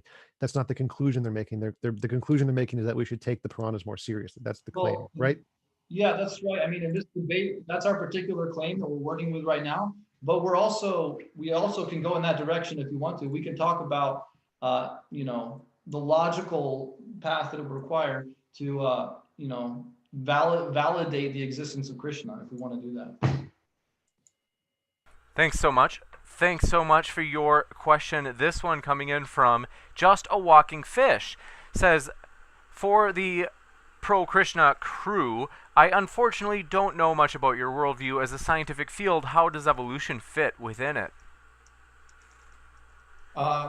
We discussed this in my book, chapter 7 and chapter 8. And then I explained that the Puranas are actually giving dates for significant events in the evolutionary history of the Earth also. There is an event which coincides with Cambrian explosion. There is an event which coincides with permanent mass extinction. There's an event which coincides with Troasian extinction. So the Puranas are not antithetical to the idea of evolution on Earth. You got it. Thanks so much. And before we move into our other questions, I want to say thanks so much.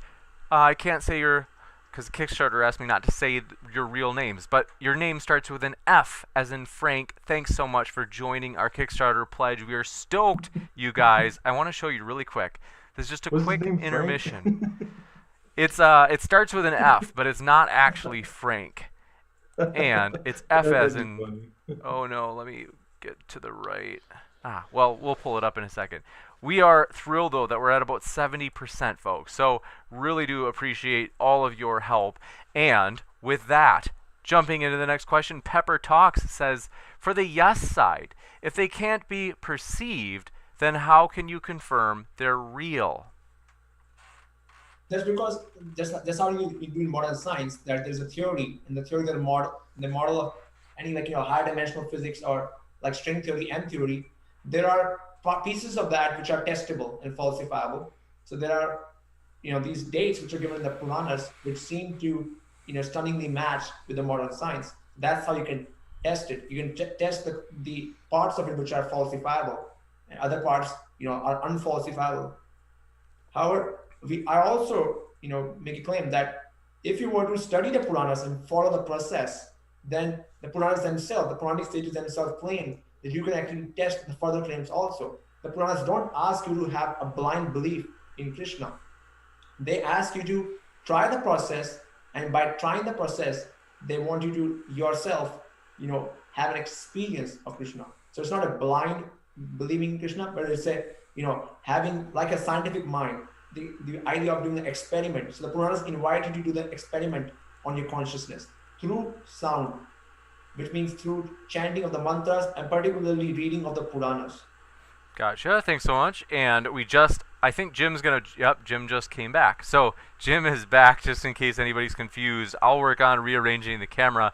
And Fran Wilson, thanks for your question, said, for the yes side, what citations can you give that are not from hereticscience.com?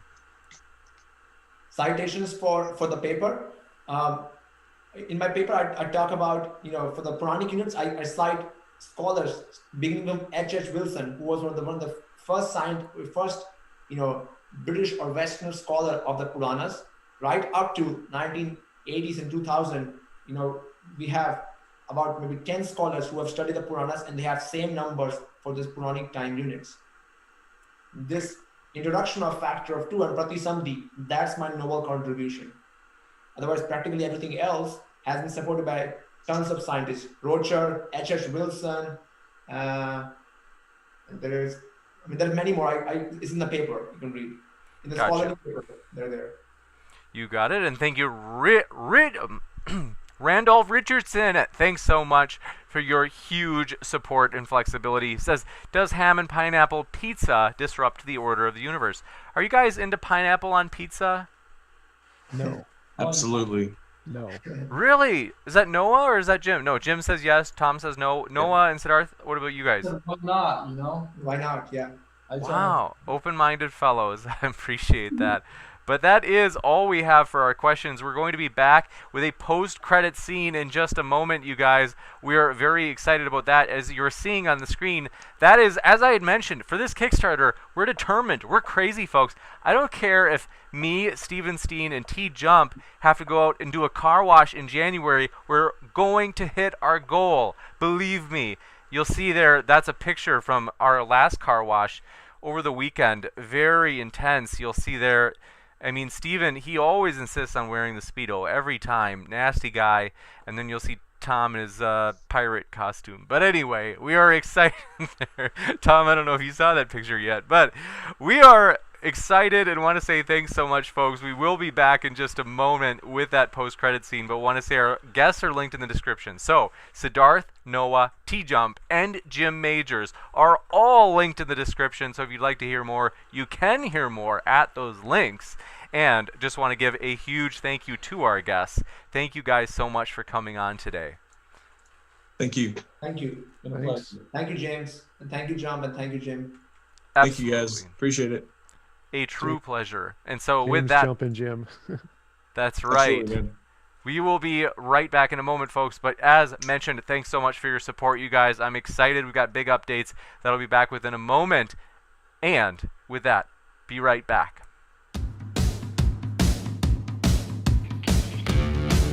Yeah. I'm not dying. Get out of here.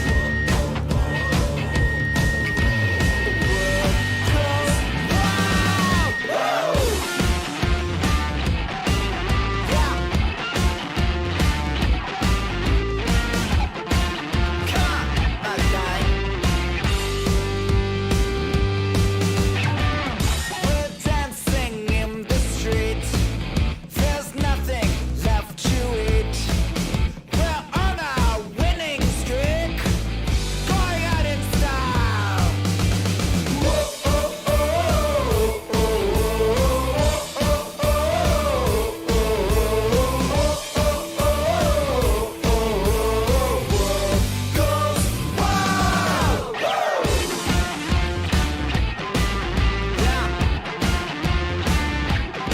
I hear you.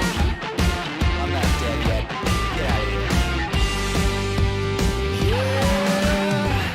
Break out the hand grenades.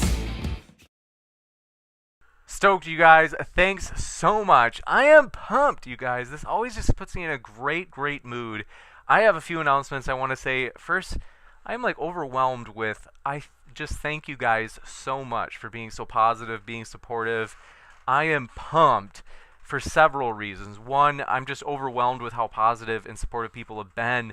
Really do appreciate that. That means so much, you guys, in the live chat and everything. Just also, though, super encourage you guys. At basically during the show, we had several new people pledge to the Kickstarter, and this is just epic, you guys. I am so thrilled as we are. I'm just determined, you guys. We are absolutely, I have no doubt in my mind, we're going to make our goal. So if you want to watch this debate between the legendary heavyweight debater Dr. Michael Shermer, pictured on your right, and heavyweight debater Mike Jones from the YouTube channel Inspiring Philosophy, they're going to debate whether or not Christianity is dangerous. And it is going to be epic, you guys. You won't want to miss this. We have only 9 days left until this thing goes off. In other words, in fact, so technically it's 10 days, but the Kickstarter campaign closes the day before. And so I want to encourage you, there's only 9 more days to sign up, you guys. It's coming fast. So I want to encourage you to sign up at that Kickstarter link, which is in the description, in which I can throw right now in the live chat as well. If you have not already, want to highly encourage you to sign up for it, you guys. I am so excited as I'm like, we're going to make this goal. It's going to be absolutely epic.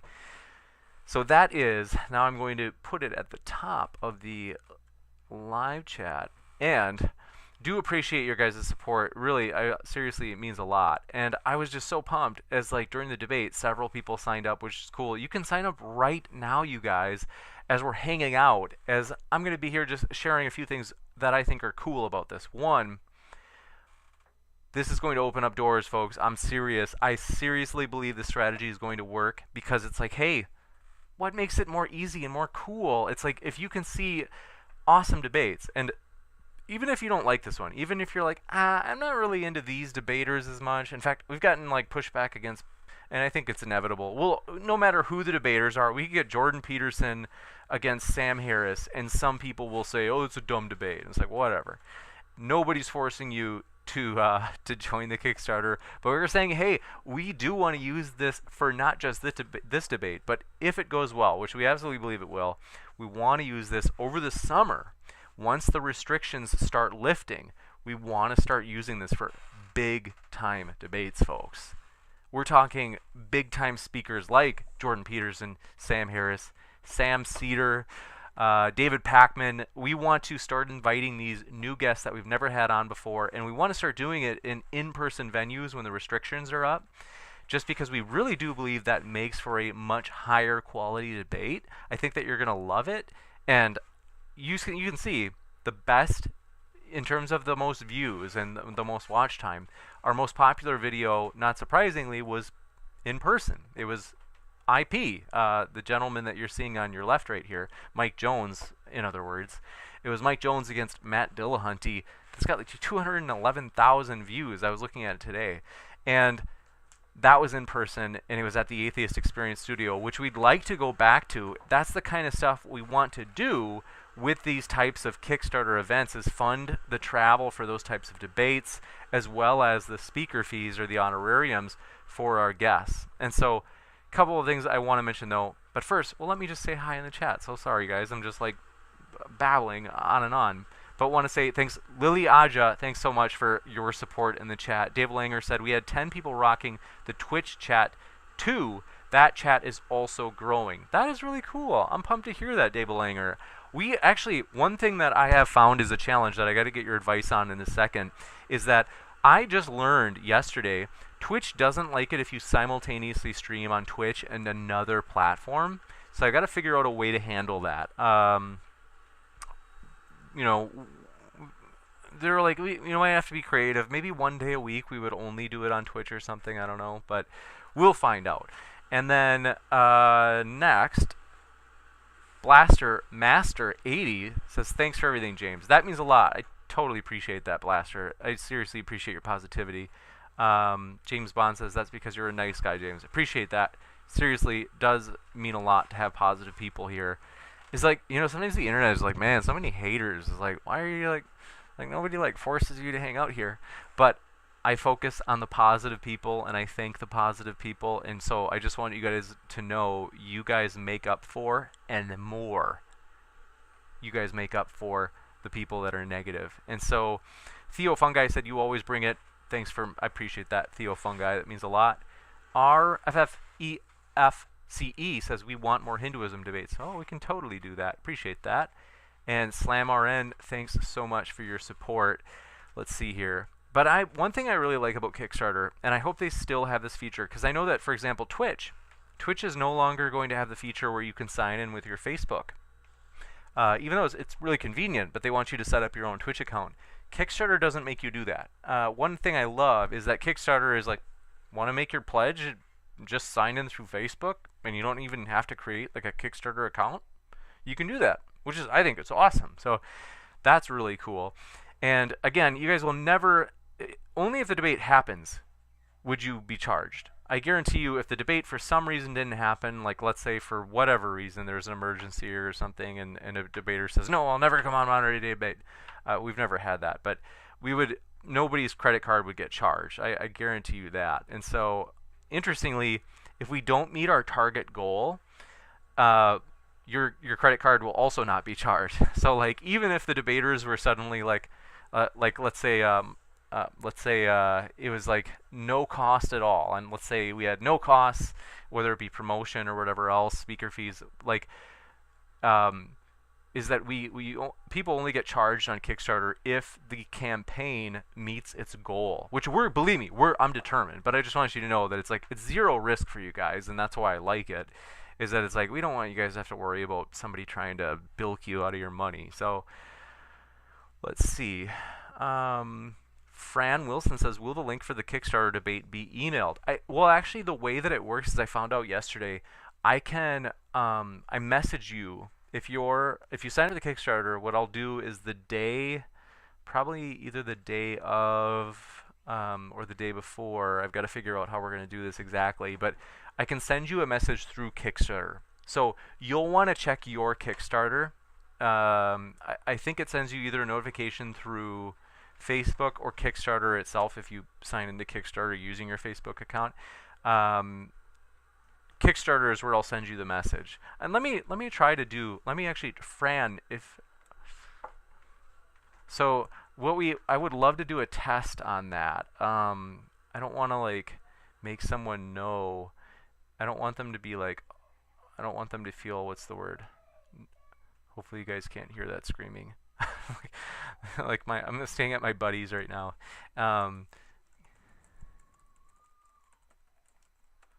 And they have kids. They're awesome kids, but sometimes they're sad and crying. They don't. I don't know. It could be anything. But anyway, I hope they're doing okay. Their parents are up there, so they're okay. But basically, the long story short of it is if anybody, let's see. Fran Wilson says, please continue to stream. I am 100%. And Fran Wilson, can you, if you or anyone you know happens to be a part of the Kickstarter pledging people, can you let me know if you just received a message on Kickstarter? Because right now on Kickstarter, I can like try to say like, hey, can you see this message? And if you sign into Kickstarter, you can let me know if you see the message, because that's something I haven't tested before, and now is a perfect opportunity. And John W. says, I am 30 and so out of it. Join the club, John. I'm 30. I'm going to turn 34 in like 5 days, and it's shocking. It's frightening. I'm honestly just like, oh my gosh. I can't believe it, you guys. Someone said Pac-Man has been eating a lot of bread lately. I don't get it. Please tell me that's not like a dirty joke or something. Does he like bread? More power to him. I like bread. Let's see. But let's see. James Bond says Matt Dillahunty is a champion. Dillahunty is a very good debater, and we are thrilled to have him on. And David Langer says David Pacman versus Jesse Lee Peterson. David Langer, have you seen? I don't know if you knew this, but yeah, they already debated, and it was like it got pretty. I don't think that Jesse Lee Peterson is a fan of David Pacman. I hope that they become friends, but let's see.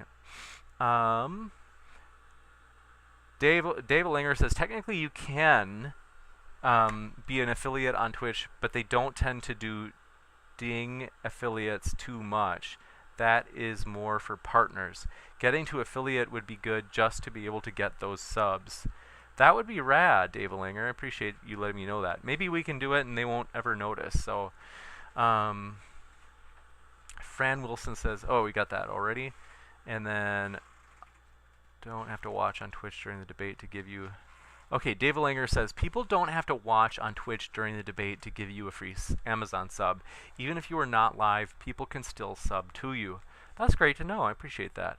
GB says, do I get a signed photo if I become a patron? That's funny. You get a signed photo of Danny Tanner signed by me. Okay, that's what you get.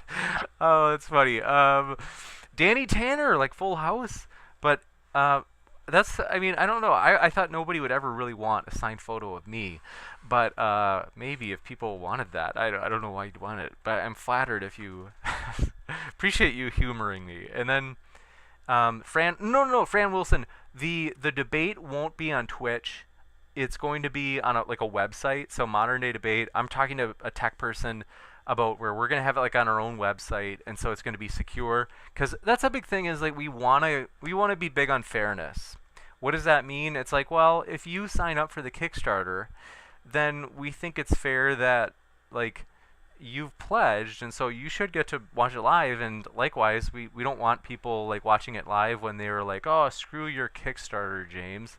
And it's like, it's okay if they say screw our Kickstarter, but if they're also like watching it live, it's like, I was like, you're kind of trying to screwing us, right? So we do want to keep it so that it is secure, and so we will be giving everybody their personal link through Kickstarter, and that'll go to, like I said, it'll basically be our own little website that has like a video embedded, so you can watch it live there. And then yeah, possibly we could do it on Zoom, but I think we'll do it on YouTube because we do want to make it look like very sharp and presentable. Let's see. And then, so sorry if I'm like slow on the chat. It's moving fast. So, do I get a, okay, if we watch, let's see.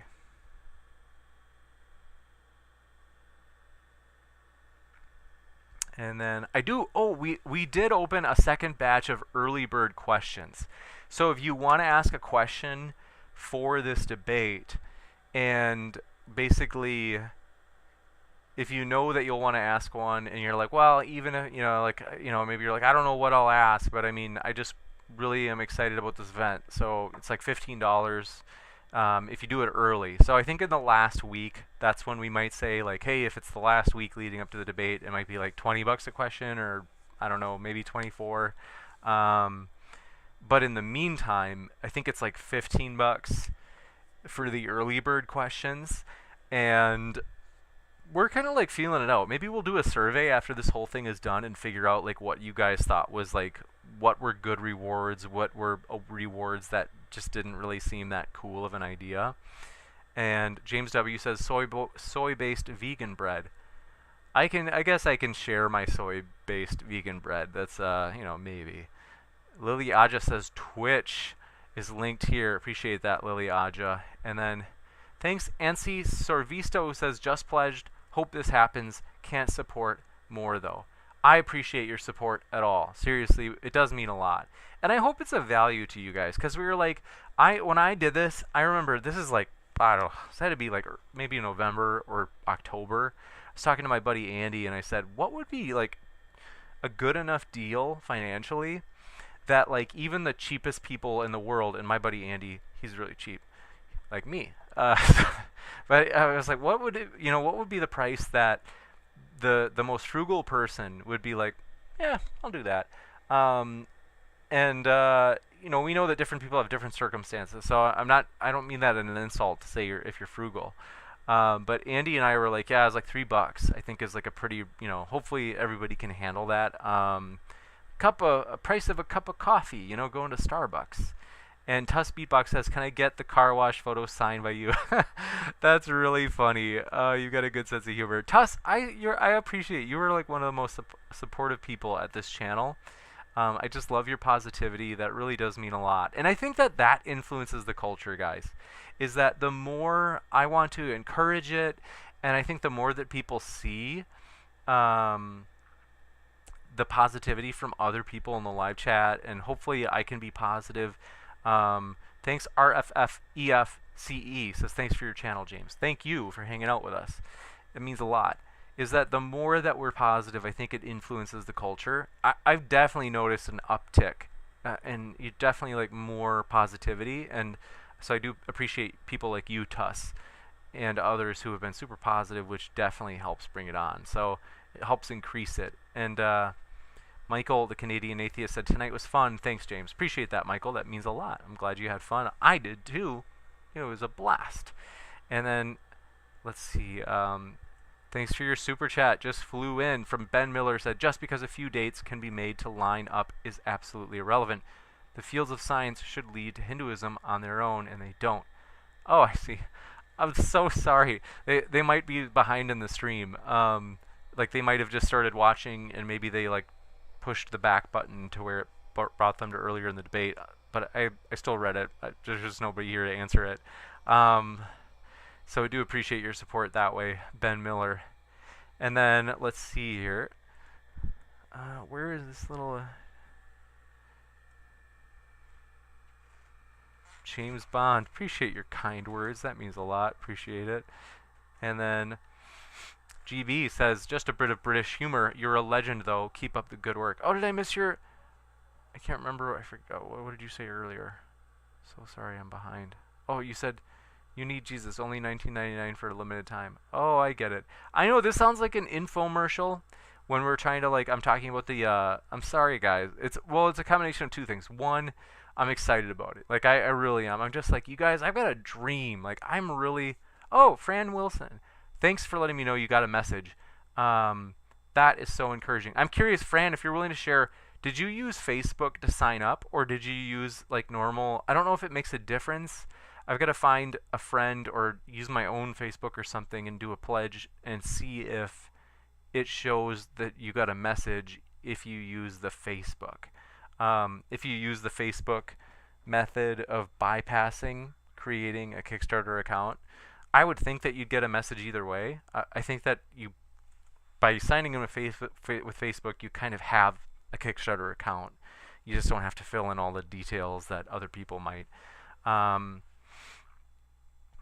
yes, thanks so much. And then let's see. Tuss Beatbox, thanks so much. Says I pledged tonight through Kickstarter, not through Facebook, and I didn't get a message. Oh, don't worry, Tuss, that's okay. I only sent it to like 1 or 2 people. So that one, don't worry, I appreciate that. And then Slamoran says only 123 upvotes. Thanks, Slam. Mine says 144, but I might be wrong about that. So, John W., thanks for your kind words. Said, I am so simple. I just love you, man. Killer channel. Thanks so much, John W. This seriously means a lot. And thanks, Randolph, for saying hello. Glad you're still here. Thanks for hanging out with us tonight. Adam Elbilia says, can I get a photo of you signing a photo of you? Now that's an idea. That's a funny idea. I'm trying to, it's very meta. And then Dave Langer says, Barry on Twitch once gets affiliate. They're saying once we get affiliate, he'll have access to emotes. James should do an emote of his face. That would be awesome. And Lily Aja says, yep, $3 is pretty much perfect. It's what I'm willing to pay for a lot of memberships to specific channels as well. Here's the trick. I love that it is cheap. And it's also, thanks so much, Barry. And then, yeah, it's like, I can't, here's the thing. I want to keep it at $3. I don't know exactly how it's going to work in the future when we get to these big debates. So, like, I don't know. I mean, maybe you guys don't even think it's worth it, and you're like, maybe we shouldn't even do it. We should, because a lot of like YouTubers are happy to debate for like reasonable amounts of money. But it's true that like, you guys aren't even going to believe me, but I'm telling you, I know this from experience. A friend of mine reached out to Sam Harris about a debate, and Sam Harris, and I'm not trying to be mean, or I'm not saying this is unreasonable, because they're super busy people. When I say reasonable, I mean something that fits our budget. Friend reached out to Sam Harris, and Sam Harris said it was $25,000 for him to do a debate. The rumor is Ben Shapiro is $50,000. I don't know if that's true. I'm a little bit like, really? Like, it's like more than I expect. But I know this though.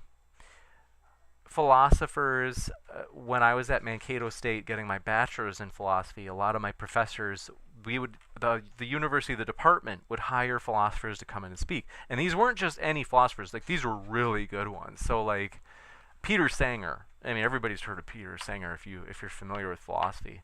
He asked for $20,000, and to his credit, he donated I think maybe all of it to like Oxfam. So it went to a good cause, but it was still $20,000 if you wanted to get him to come speak. We'll never have a debate with Peter Sanger. It's not that I don't like him. It's not that I don't think he's worth it. In fact, I'm kind of like, since it would go to a good cause, I'm kind of tempted. I think that would be a great idea. Maybe we will. But the point is, if we did $20,000 for an honorarium, and that's just the honorarium, so imagine the facility cost, but let's say we just did the $20,000 and someone was kind enough to give us a facility for free. $20,000 divided by 3 would mean that we would, okay, so it's not that unrealistic. We would need 6,667 people to sign up, which we actually have more than that in terms of subscribers. So maybe that's possible. I don't know. I mean, I guess it depends on how many people sign up for each of these. Bob Nameholder said, hey James, if you're reading the chat, I want to say thank you for the channel. You make my work days more bearable, and it's nice to have something to talk about. Thanks so much. That seriously means a lot, Bob. I'm super encouraged to hear that. That's just super encouraging and like meaningful for me to hear. And Randolph Richardson, I have to give huge credit. Randolph was a really good sport because I asked him if I could switch. Fran Wilson, thanks for letting me know that you use Facebook and you still got a message through Kickstarter. So Tuss, if you're still out there, I'm like curious if I can send you a message. And I would imagine it's the same, but I just want to know because I'm always a little bit, what's the word?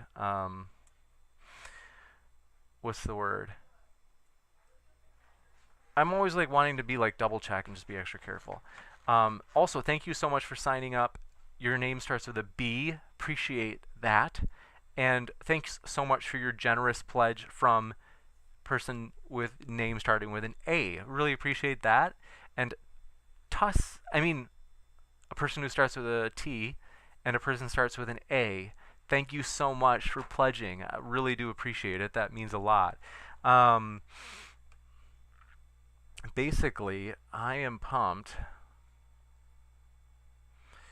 as that means a lot for your guys' support, seriously. And I was saying Randolph was so flexible. He was so kind. He was so kind that he... Oh wow, that's a lot of likes, 166. That's really cool. I'm just so appreciative that you guys are like willing to like hang out with me, both for fun and also given that it's like an infomercial when I do this at the end. I think Adam said that yesterday or the other day. That was funny. Ed Luckenbill said, James, you had some good ones. I think Tom is undefeated. Keep up the great work. He has made the lockdown so much easier has made the lockdown so much easier with greater entertainment. Thanks so much. I really do appreciate that, Ed. That means a lot. I'm so glad to hear that. That's been like one of the encouraging things is I got a letter. I wish I knew, but I have the letter pinned on my desk at my office back in Colorado, and I'm in Wisconsin. It was a young man, I think his name is Danny, and he said that this like channel has been like a community for him, especially during the lockdown. I got it back in like October, and I was like so encouraged. I was like, wow, that is the nicest thing, because I don't know if I still put my P.O. box in the description, but I used to put it, but that was like the only letter I got, which was like super encouraging. Doesn't mean anybody has to send a letter. Your encouragement and positivity in the live chat means a ton. So I just, when people tell me that, whether it be Ed in this case, or I think it was Dan, in the other case, it's just really what I wanted. As I always said, like I want this to feel like a community. You know what I mean? And so, let's see. One thing I'm gonna try right now is Tuss is like, oh hey, what's up? I'm sending a message right now to Tuss. I mean, to someone whose name starts with a T on Kickstarter. But for real, I really do want to respect your guys' privacy, because I'm tempted. A lot of times I want to say like, hey, Benjamin Franklin, thanks so much for signing up for Kickstarter, but I also want to respect your guys' privacy. So,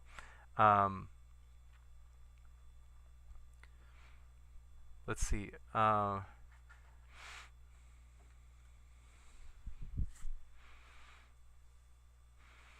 Oh, Randolph Richardson said it's a good idea though to consider not using Facebook to log into accounts, because if you do that, in any case, whether it be Kickstarter or like Twitch or whatever, or eBay, I don't know if eBay lets you, but because the challenge is if your Facebook account gets disrupted or disabled, you won't be able to log into any of those secondary accounts either. That's a good point. I never thought about that. And then John Smith says, apologies, I can't help monetarily, but I would love to. I am in a situation in which doing so might put me at risk. I really appreciate the availability of these debates currently. Thanks so much, John. I totally understand. And that's something I want to say that in some cases, some people are saying, hey, like in my country, I don't think we have Kickstarter. And so I'm sorry, whatever the circumstances that makes it hard right now, or to where you're not able to give at the moment. We do want to say we appreciate your support just by being at Modern Day Debate, just by hanging out with us here really does mean a lot. And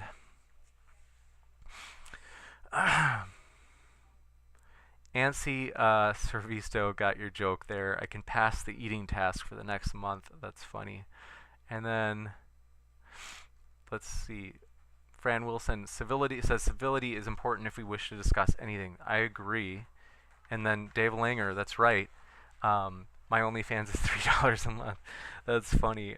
I desperately want to offer a signed photo of Danny Tanner from Full House, signed by me. That would be like the greatest reward ever. So, Do appreciate that. And then let's see. Oh wow. Ben Shapiro is like $75,000 for 5 minutes of him playing the violin. Whoa. So then he probably does cost a ton of money for a debate. Fran Wilson says, I use Facebook. Oh, that's good to know that people get messages then whether or not they're using Facebook or if they are using the normal way to sign in. Dave Langer says, if you were renting out a venue, they would have to buy tickets, or is that for free? Is that free for them? Oh, that's a good idea. We could sell tickets if we rent a venue. That makes sense. Once the restrictions, the COVID restrictions are gone, which I think this summer we'll be able to do it. Theo Fungi says, we pay more for boring, repetitive cable channels, $3 for the greatest debates, learning subjects from people that know their stuff, plus the bonus of a great chat box crew. Bargain. Thanks for that, Theo Fungi. I really do appreciate that. I am so glad to hear that. Barry, nice try with the updog joke. I invented those jokes, Barry. Tuss Beatbox says she got her message. Somebody whose name starts with a T said they did. Thanks for that feedback, T. And then, let's see. John Smith says, it means a lot to me how your channel provides a safe space for people who are in difficult situations. I would love to support this channel if I were able to. Appreciate that, John. Seriously, just hearing that really does mean a lot. You have no idea. Honestly, it's really special. So, Randolph says, today's debate was very interesting. You had all the right people on. Randolph, I don't know if I mentioned, folks, I totally appreciate that. Randolph was incredibly flexible today in basically being willing to, so I could see my family and friends while I'm in Wisconsin for this short time, because I'm only here for like another week or so. And Randolph was kind enough to basically say he let me reschedule him for a debate on another day so that I could see family tomorrow. So I do appreciate that big time, Randolph.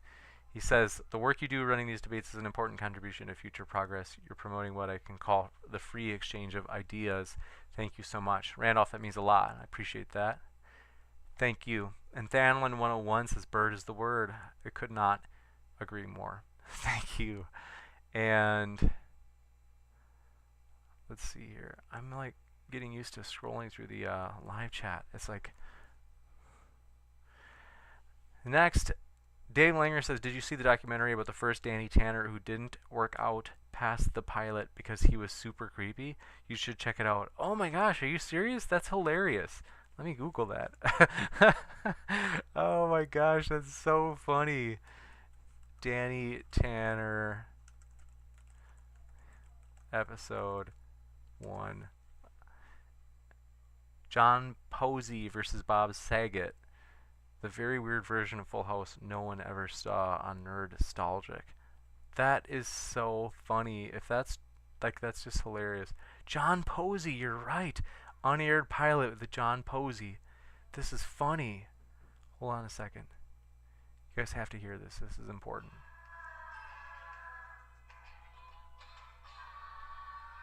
I'm like, nobody's as big a fan. We're gonna get hit with a copyright infringement. There it goes. Now what have I done? Okay, so basically, I'm a huge Full House fan though, and I'm gonna watch that episode later. I'm so glad that I get to play it. Or get to watch it later. So thank you for that. Thank you so much, Larry Letts, who says I'll be supporting the Kickstarter tomorrow. Payment issues tonight. Well, thanks, Larry, for supporting it. I really do appreciate it. I'm pumped for it. And we're really big on reinvesting into the channel, so doing it in terms of promoting this event, we want to make the channel bigger, because the bigger we are, the bigger subscriber base. If we have 50,000, so it's like, we're not too far. It's like, what? I think it's like 12,000 away. If we had 50,000 people, like that's a lot more people where we could say, hey, everybody, are you in? And the more people we have doing these Kickstarters, the cheaper the price can stay. And so it is like, that is kind of the benefit of promoting these events, is that it can kind of give us an idea of how we can kind of spread the risk, so to speak, or the cost of these bigger honorariums for people. Just Jay said, it's nice of you to spend more of your time with us like this. You seem like a genuinely nice person. I wish you all kinds of YouTube success. Thanks, Just Jay. I really do appreciate that. I do love doing this. Like, this is something that I started doing, like, it was like, I don't know, do you guys remember? I think it was like a month ago, maybe a month and a half. It was like where I would start doing it just for fun, usually on a Saturday night, because I don't have to worry about like doing homework or grading or whatever. But I do appreciate this, and so it's been fun to get to do this. Now I'm on break. My life is so much easier. It's insane. The grad school experience is honestly, sometimes it's unbelievably exhausting, but you know what? It's good for me. I like the challenge. I do enjoy it. And like now I'm on vacation kind of, so it's like, it's super nice. I'm just kind of like, yeah, I'm not ready to go back yet. but I do like it. I do love it. I do enjoy it. Tuss Beatbox says, do you play any instruments, James? I do not. I seriously, I'm not joking, you guys. I think that I am like the last person in terms of musical ability that you'd ever want to experience. It's pretty bad. Like, I'm not joking. I took a ballroom dance class back when I was in college, and it was terrible. It's so bad.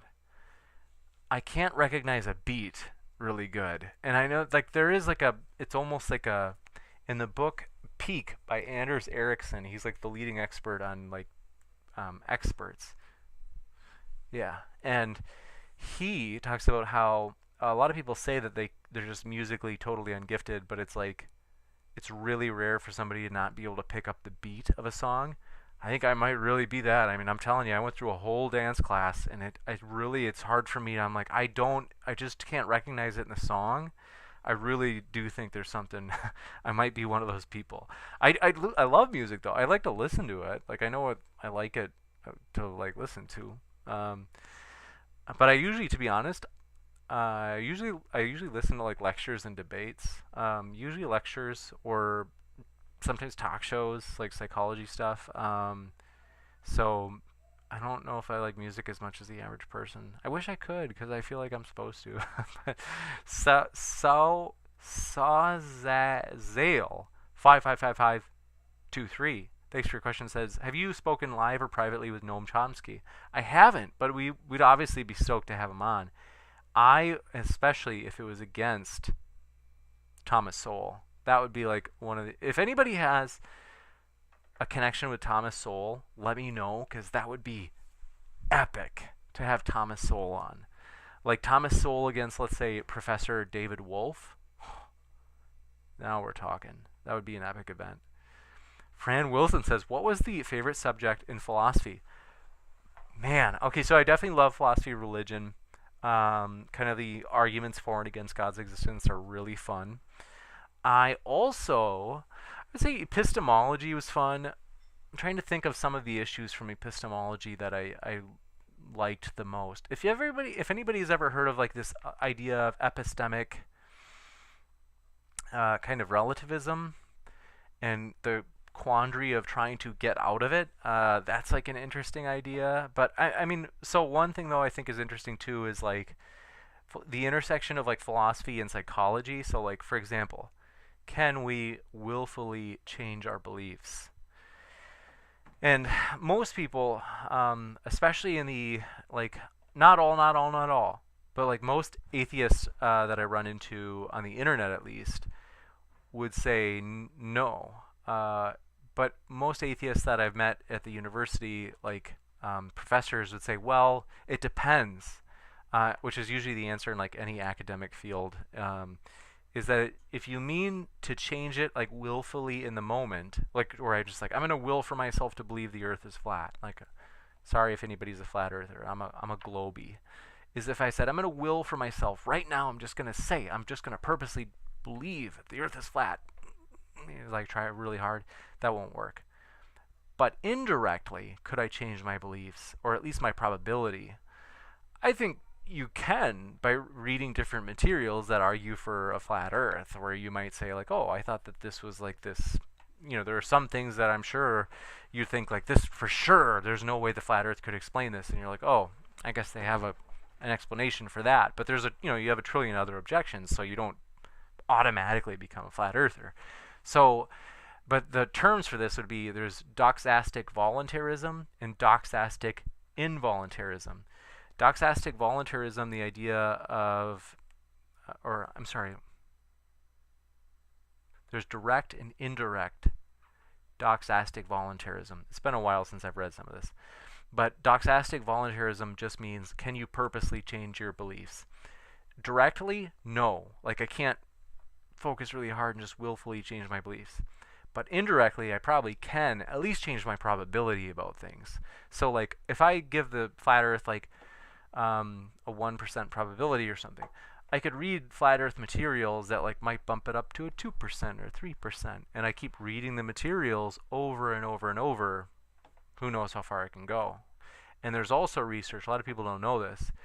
In psychology, there is research on something called the illusory truth effect. Is that the idea is, we know from research that if you read something over and over, it will actually influence your belief to make you believe in that thing more. So even if you are told it's fake, even if you're told this isn't a credible source, if you read it over and over, the research shows that you actually will believe it more. So those are like interesting things for me though. Like, I like psychology, obviously, so that's like, anyway, a huge long answer to your, your short question. Thanks for your patience.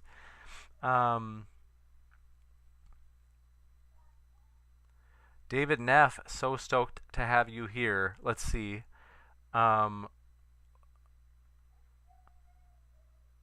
Catching up with the chat. Then Fran Wilson says, thanks for the after show chat. I really like it. Thank you, Fran. Appreciate that. It's fun to hang out with you guys. And then James W. said, have you ever heard of Mr. Batman Sing? I still have PTSD from the last time he was on Smokey's channel. Maybe you can do some therapy for your PhD. That's funny. I wish that was the type of therapy that I did. I don't, but that's so, oh, I bet it's great. I would love to hear him singing. David P. Neff, stoked to see you as well. So glad you made it, friend. And then Just Jay says, so what's the deal with Darth Dawkins? Are we ever going to get another Florida man debate? I miss the, quote, holy frog and his glorious ribbit.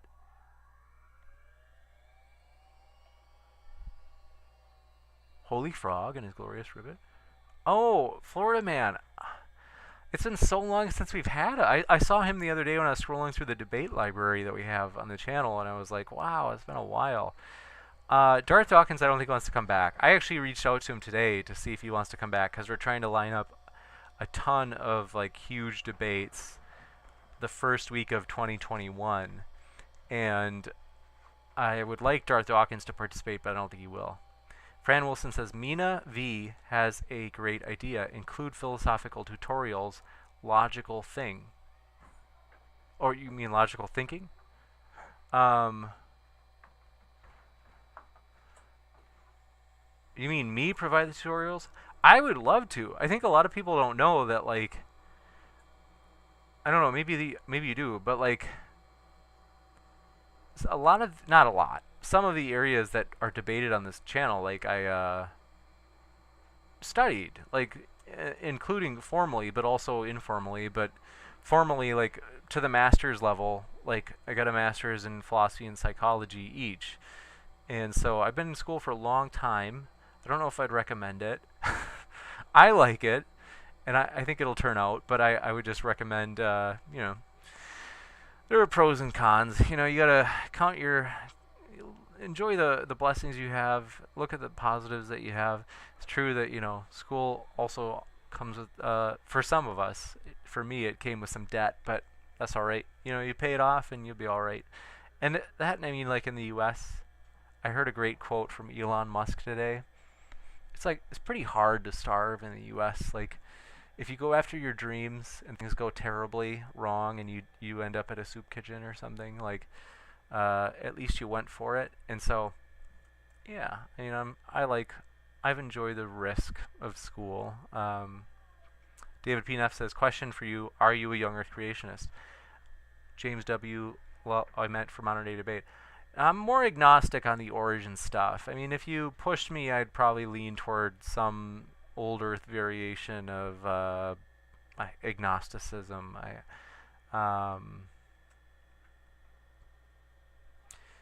So yeah, I'm pretty sure I don't know what the answer is.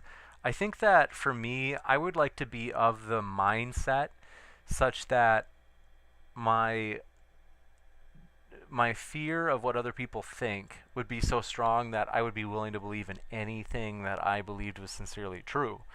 I think a lot of times people, not all, so I'm not trying to throw poop in everybody's face, but I think a lot of times people will like say they believe in a lot of things or don't believe in certain things because they think that, I think a lot of times their beliefs are governed much more by what they think other people would think is acceptable than they're willing to admit to themselves.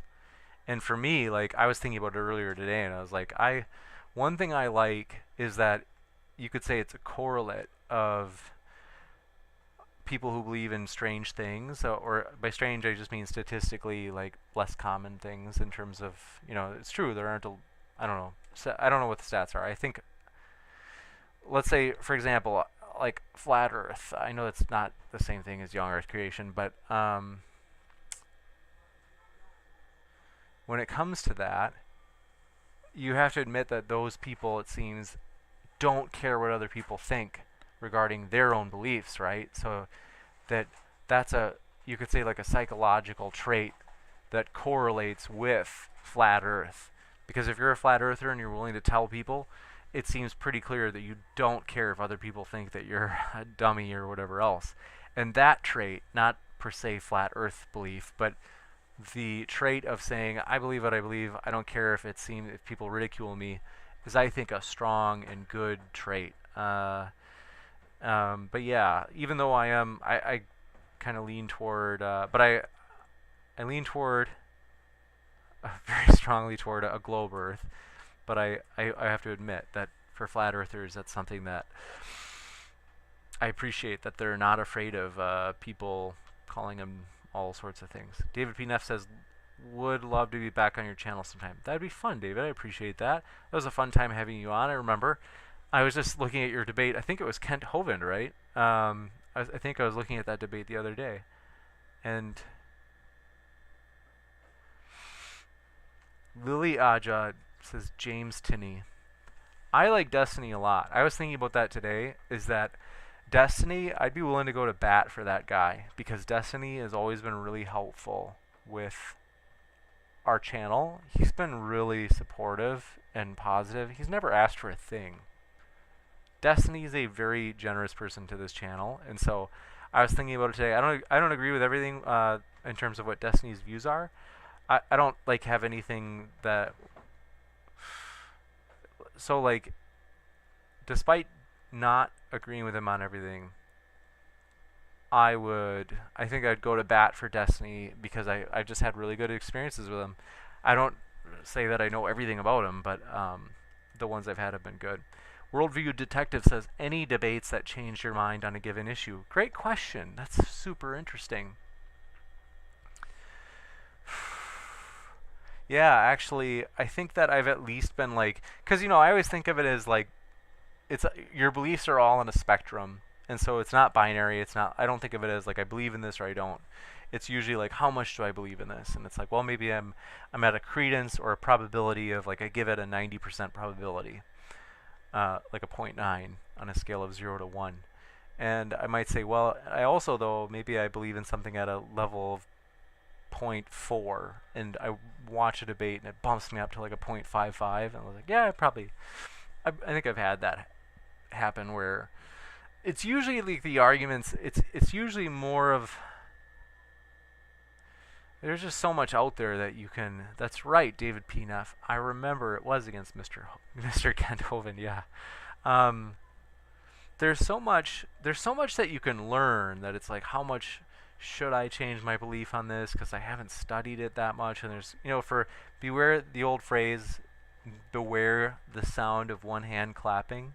It's like, well, there's a rebuttal to this, but the rebuttal to this, how do I know that there's not another rebuttal out there? There's a lot to read.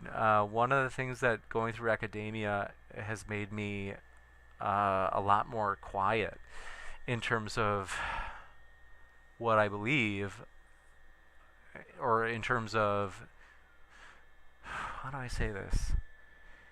Having noticed how much is published out there in like any domain makes me realize like, oh my gosh, I know so little on this topic. That's what I was going to say. Tuss Beatbox says, whether James changed his mind after a debate was actually the first question I asked James ever. Oh, that's funny. But yeah, I mean, like, I think I'm, like, fairly flexible. I try to be pretty open-minded in terms of, I don't know, what do we mean by open-minded? If open-minded means, like, willingness to change, there are some beliefs I try to protect, and I don't want to change them, though. I'll give you an example. Psychologically speaking, we can see that if you believe that things are outside of your control, you might say, oh, you know what, my behavior that I do, the training I do, the education, the work experience, that doesn't, my behavior really doesn't make much of an impact on my outcomes. It's really more the government, and the big tech, Google, Facebook, or, who my parents were, blah, blah, blah, blah, blah. If you said instead that those things on the outside of my behavior, those things are the things that determine how well my life goes. I purposely believe that my outcomes in life are dependent on my own behavior. So this is kind of some practical psychology mixing with philosophy. And the reason is, psychologically, we know that people who believe that their outcomes in life are up to their own behavior, their own work, their own education, whatever, they do way better in virtually every domain. They're more healthy physically, mentally. They have more successful careers. Like, virtually everything you can think of goes better for them.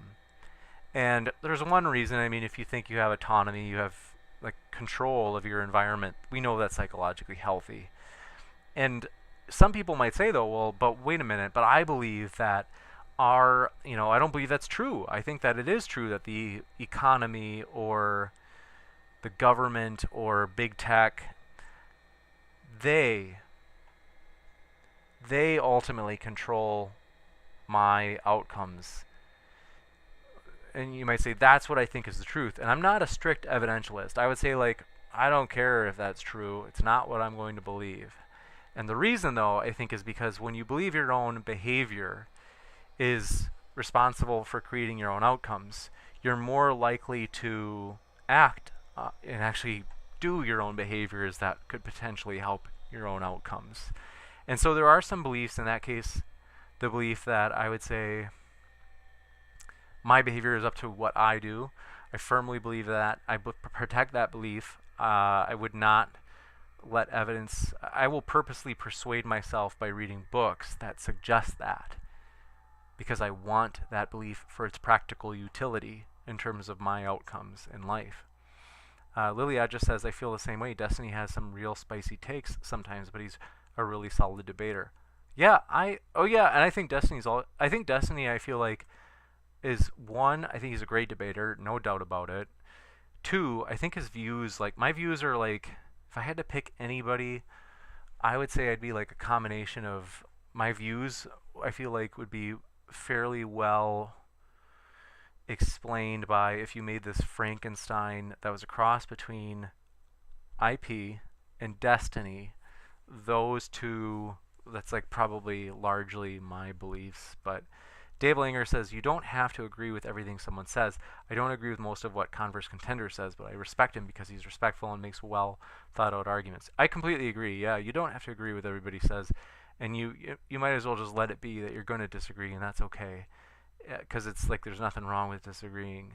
And John W. says, respect to you all. That's nice of you, John. Thank you, and same to you. John Desiderio, thank you for your, he says, I agree, James. And then, let's see. Correct me if I'm wrong, says, James, I like your reason for holding on to that, quote, belief personally, but I hope that you don't judge others based on that. Yeah, I know what you mean. I don't. The reason is, I've got like a pretty, like, life I feel like has been pretty good to me. I know that some people go through obviously way worse circumstances. So, like let's say their mental health or their physical health or whatever it is, could be like absolutely terrible. So I do recognize that, and so that's something that I would say for other people. I don't hold them to the same standard.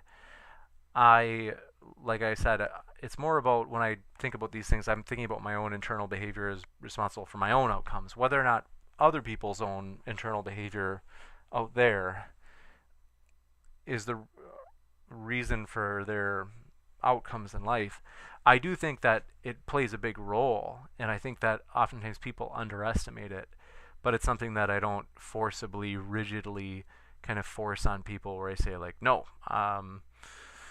because there's just too many things that I don't know about, like what happened in their life, and but I would say that they'd almost certainly, the research does seem to suggest though that they would actually be better off with more internal locus of controls.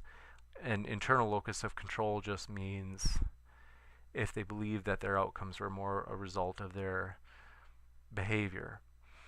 And that might be hard to hear because I think a lot of people don't want to believe that, but it's just what the research says. I mean, like a lot of people, you guys talk about data. I can show you all the papers if you want to see it.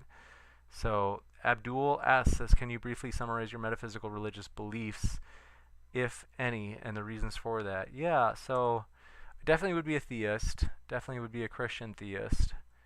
There are different arguments philosophically. You could say maybe one would be historical. So it's a cumulative case. So there's not like a single argument that I'd say like, oh, it's the moral argument. And then the arguments are, it's not that I think one thing to keep in mind is I don't think that the arguments, I wouldn't give them like a 0.9 or 0.95 or 0.99 credence, or even necessarily a 0.8 credence, but I'd give them like, let's say a 0.6 credence in terms of, let's say if I have a 0.6 probability that I assign to each of the premises, and thus I assign a 0.6 probability to the conclusion. That sounds like it matches, right? Like it, so that I might have, let's say, 5 arguments that give me a 0.6, and in terms of like each of them, I say, oh, that I give that like a 0.6 of it being a sound argument. Those together give me reasons to think like, yeah, I don't have certainty, but I think there's like reason enough to believe in a God or the Christian God. So I think the minimal facts argument is a pretty strong argument. So it's an inductive argument. I think some things that people, well, anyway, I'm not going to get into deductive versus inductive arguments, but hopefully that gives you an idea. And then thanks for your question, Abdul. But yes. So thanks so much, folks, for hanging out here. And let's see. I'm a huge fan of The Mandalorian. If you guys did not know that, it's probably best. It's probably time that you know that now. Nobody's a bigger fan of The Mandalorian than me. So do appreciate it, folks. Want to say thanks so much. Really excited. I will let you guys go, but thanks again for your huge positivity and support and kindness. Seriously, I could go on and on just about how much you guys mean. James Bond says, I'd love to see Richard Carrier in future debates if possible. Me too. That would be epic. Dessel Drace says, what happened to the debate? That was, I think we got done with it like a half hour or 45 minutes ago. So it is in this stream, Dessel Drace. You'll just have to scroll back on the little timeline. And then, trying to make sure I didn't miss any. I just love the questions.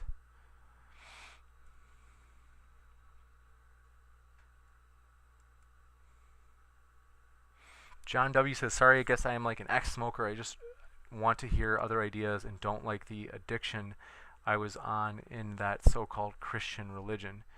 Are you saying you were addicted to the Christian religion? I'm like totally said beaten and starved is what these folk would do.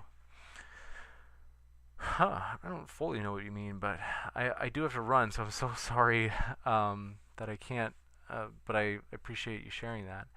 And then Dessel Dre says, I'll debate you on minimal facts right now. I appreciate that, but I've got to rock and roll. I think if you want to debate somebody else, it's something that, one thing I highly recommend to debaters is before I do debates again, and because I owe like 3 or 4 people debates, so like Paul Pologia, I say it wrong. Apologia. Whatever your name is. Basically, Apologia. I think for years now I've owed him a debate on the minimal facts argument as well, and but I've always said I'm really sorry. I just if I do it, which I do want to do, but I want to have like plenty of time to prep, and during my PhD it's hard to run the channel and then prep for debates and then also do the PhD. like the PhD is a side project, but I appreciate the offer, and I think that there's probably other people that would be up for it. And said, Tuss Beatbox, love the talks, James. You're awesome. Thanks so much, Tuss, for being so supportive. That means a lot. Thanks, Liliaja, for being so positive and fabulous. That's nice of you. Appreciate it. And let's see. John W. says, I was a bastard and the Christian faith condemned me as my father was a pedo and his sins will visit me, so I pay for something he did. Wow, I'm seriously sorry to hear that, John. Condemned me as my father. Yeah, I totally don't, like, it's not my view that you're condemned as a result of your father's sins, and so I'm so sorry that you had to deal with that, John W. Seriously, I'm just really sorry. That is really bad. Like, I agree with you. I'm so sorry you had to go through that, and I get why you're feeling the way you do. So thanks for being honest, though. Thanks for being real. And Randolph and John W, take care as well. Thank you. I saw that. Wishing your take care as well. You're right, Dave Langer. I did promise Gwen that I would hang out with her and her sister, so I should go. But James Bond, my subject of my PhD is organizational psychology. So it's kind of like business psychology, you could say. So it's really fun. I love doing it. And but yeah, Tioga says years. Yes, Tioga, years. Okay, so thank you guys. Seriously appreciate you. I hope you have a great night. Thanks for hanging out. It's always fun. Keep sifting out the reasonable from the unreasonable.